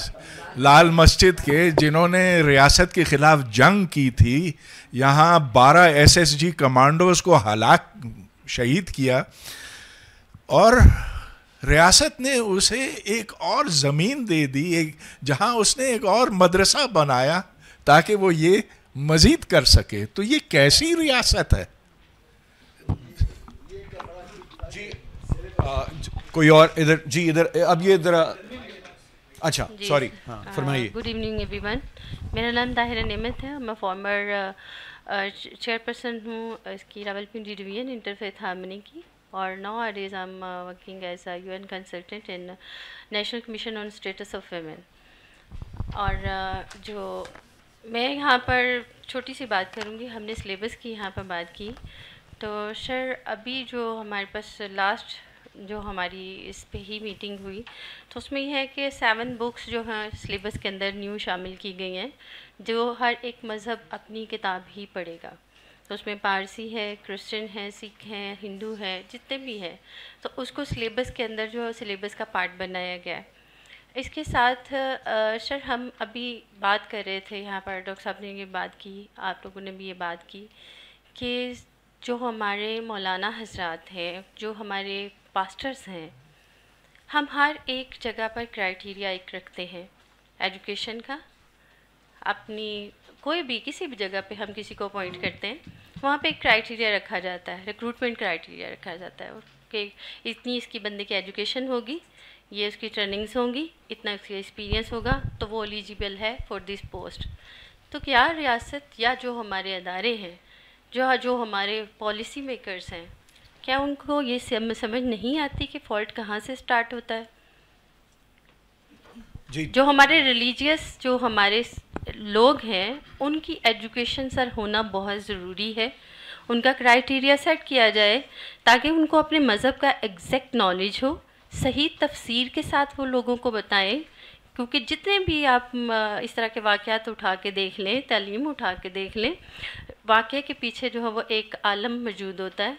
कोई भी बंदा जो है, अब इसका ही ले लें आप, सरगोदा के उसका ही देख लें, या उससे पीछे आप देख लें, जो आपका सानिया हुआ, वहाँ पे लोग क्या वो स्पीकर में मौलवी साहब कह रहे थे, तुसी सुते हो, फलाना हो गया, ए हो गया, मतलब लाइक इस चीज़ को।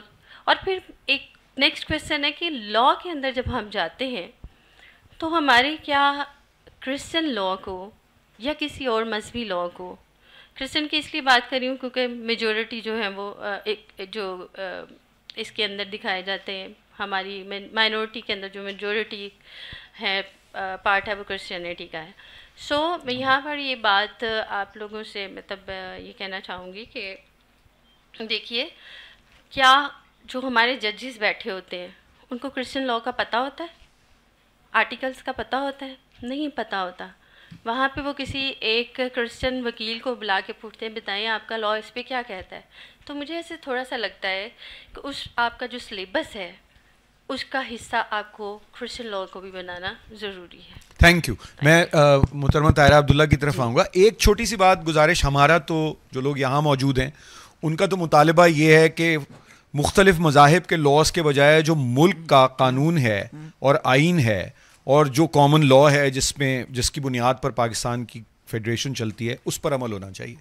तो वो एक अलहदा बात है। लेकिन आपने सबसे पहले निसाब की बात की, करिकुलम की बात की, और वो ये है कि आपको इस बात पर इत्मीनान था कि मुख्तलिफ माइनॉरिटी मज़ाहिब के को पढ़ाया जा रहा है इस नए निसाब के तहत। वो किताबें बन गई जी जी जी जी, लेकिन ये एक और लिस्ट में शामिल कर लें, इस पे लंबी और सैर हासिल गुफ्तगू हो सकती है, बल्कि बहस हो सकती है।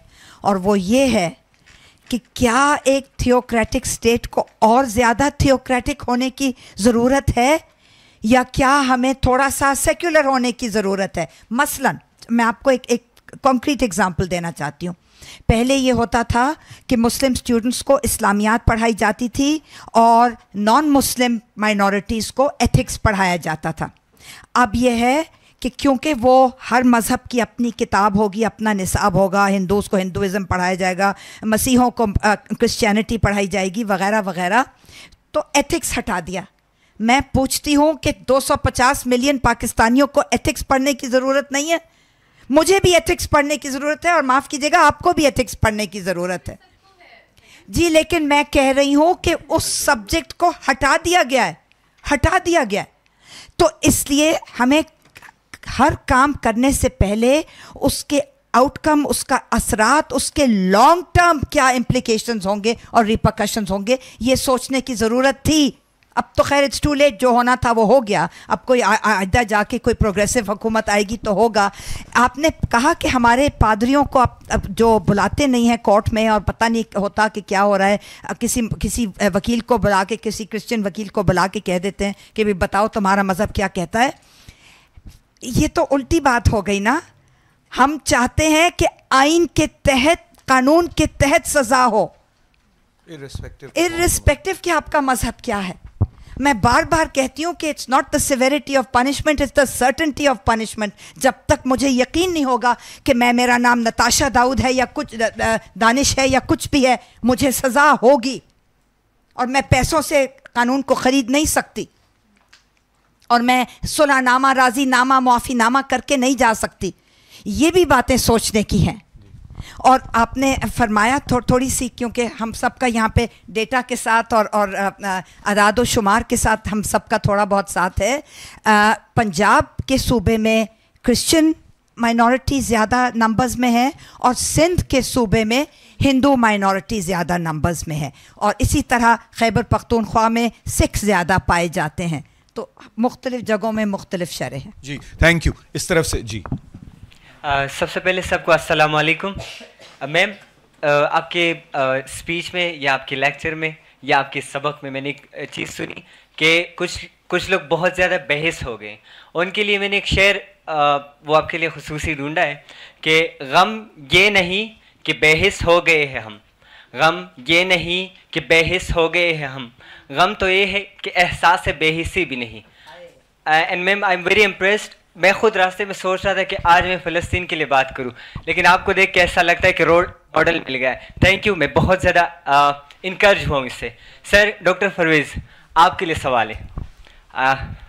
سوال یہ ہے, انہوں نے اپنی ڈسکشن میں کہا جنرل ضیاء کی بات ہوئی, تو آپ کو نہیں لگتا کہ ابھی بھی جنرل ضیاء کا جو ہے نا پارٹ 2 یا پارٹ 3 یا پارٹ 4 آیا ہوا ہے؟ اس کی وجہ یہ ہے کہ وہ جب اسپیچ کرتا ہے تو آپ سب نے خود ہی بتایا کہ مسلمان کو مار رہا ہے, تو وہ ان مسلمانوں کی بات کر رہا ہے جو سوشل میڈیا پہ ان پہ تنقید کرتے ہیں, ان کو کیسے مخاطب کرتے ہیں کہ سورہ مائدہ میں اللہ تعالیٰ نے ان لوگوں کو یہ بتایا ہوا ہے, یہ ڈیجیٹل ٹیررسٹ ہے. مطلب اگر میں تنقید کروں کہ آپ کی پالیسیز اچھی نہیں ہے تو میں ڈیجیٹل ٹیررسٹ ہوں, تو مجھے بھی مارا جا رہا ہے, مسلمان کو مار رہا ہے. سر اس پہ کیا کہیں گے؟ کیا وہ پارٹ 2 ہے, پارٹ 3 ہے, کیا ہے؟ دیکھیے سارا ملبہ ہم ضیاء الحق پہ نہیں ڈال سکتے. ضیاء الحق کے بعد بہت سی حکومتیں آئی ہیں, اور میں یہ عرض کروں گا کہ ضیاء الحق کے زمانے میں حالات اتنے بگڑے ہوئے نہیں تھے جتنا کہ آج ہیں.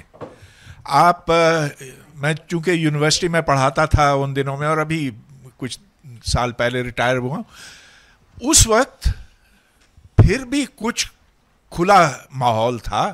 آج تو بالکل بند ہو گیا ہے. اس زمانے میں دہشت گردی کس کی تھی؟ وہ جو المرتضی والے کیا تھے, وہ الذوالفقار والے, ہاں وہ ہلکی پھلکی سی تھی. اب تو دہشت گردی ہر طرف ہے. 70,000 لوگ مرے ہیں پاکستانی, 70-80 پتہ نہیں کتنے, بٹوین 2004 and 2014, اور اب وہ رجحان پھر سے اوپر کی طرف جا رہا. تو سب کچھ ہم ضیاء الحق پہ نہیں ڈال سکتے. ٹھیک ہے اس نے بہت بگاڑ ڈالا ہے اس میں, لیکن اس کے بعد کتنی حکومتیں آئی ہیں. تو اچھا جی, لاسٹ کوشچن سر. ایک کوشچن تھا بس, تو پھر یہ سیکنڈ لاسٹ ہے اور پھر یہ آپ کا لاسٹ ہے. سر مائی نیم از فہیم گل. I am from National Defence University, Islamabad. Basically, I hail from district Jafrabad, Balochistan. Sir, I have a recommendation that there is a community called Zigri community living in mostly in Turbat and Panjgur. They have their own worship centers. So nobody mentioned them, and at the same time, like other communities, minorities are in danger.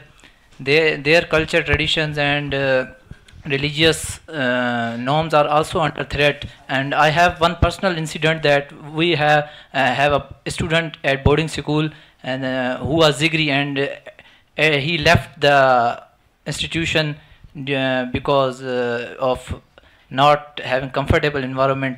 So could you also highlight the Zigri community living there? जी, पाकिस्तान में बहुत सारी अक़लियतें, मजहबी तौर पर अक़लियतें हैं.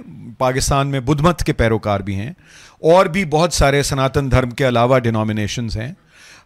इसी तरह मसीहियों में भी बहुत सारे मुख्तलिफ फ़िरक़े हैं, जैसे मुसलमानों के यहाँ फ़िरक़े हैं. ज़िक्रियों का human rights commission of Pakistan बिल्कुल ज़िक्र करता है और रिकॉर्ड करता है हर साल, और तुरबत में हमारा दफ्तर है, वहाँ भी उनके साथ ताल्लुक़ है. कमीशन वाहिद इदारा रह गया है शायद, या चंद इदारों में से रह गया है जो एक कॉम्प्रिहेंसिव काम सारे हर कम्युनिटी के साथ करने की कोशिश ज़रूर करता है. तो बिल्कुल आपकी बात ठीक है कि उनके साथ लोकली सतह पर बहुत डिस्क्रिमिनेशन है. और भी बात हुई है दीगर मज़ाहिब की भी, लेकिन यहाँ बात चूँकि फोकस्ड फॉर्स्ड कन्वर्जन्स पे था, और जो फॉर्स्ड कन्वर्जन्स हैं वो हिंदू पाकिस्तानियों और मसीही पाकिस्तानियों में उनकी तादाद ज़्यादा है. सिखों में भी कुछ हुआ है, लेकिन कैलाश में तो अब तो तकरीबन कर चुके हैं, यानी वो तो मामलात ही बहुत नाजुक हैं. जी अगला सर, एक बस क्वेश्चन है that is also related to Ziaul Haq, और मेरा नाम खुरम सजाद ख्वाजा है. आई नो ताहिरा बाजी पर्सनली. ज़ियाउल हक का आपने जिक्र किया, ज़ियाउल हक से पहले आपने कहा कि कुछ नहीं उस ज़माने में बेहतर था, लेकिन ज़ियाउल हक ने पौधा लगाया. And I was at that time class 7 class 8, और उससे पहले मुझे याद है कि हम लोग हिस्ट्री, जोग्राफ़ी, सिविक्स पढ़ा करते थे, और दीनियात होती थी, और दीनियाती किताबें थी, और ताहिरा बाजी वाली किताबें मैंने पढ़ी हुई हैं.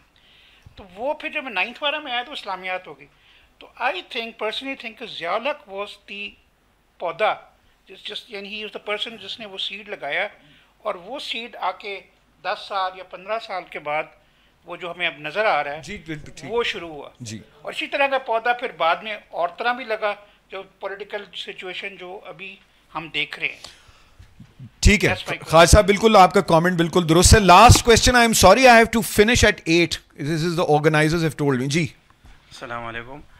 मेरा सर क्वेश्चन है बाबर साहब से.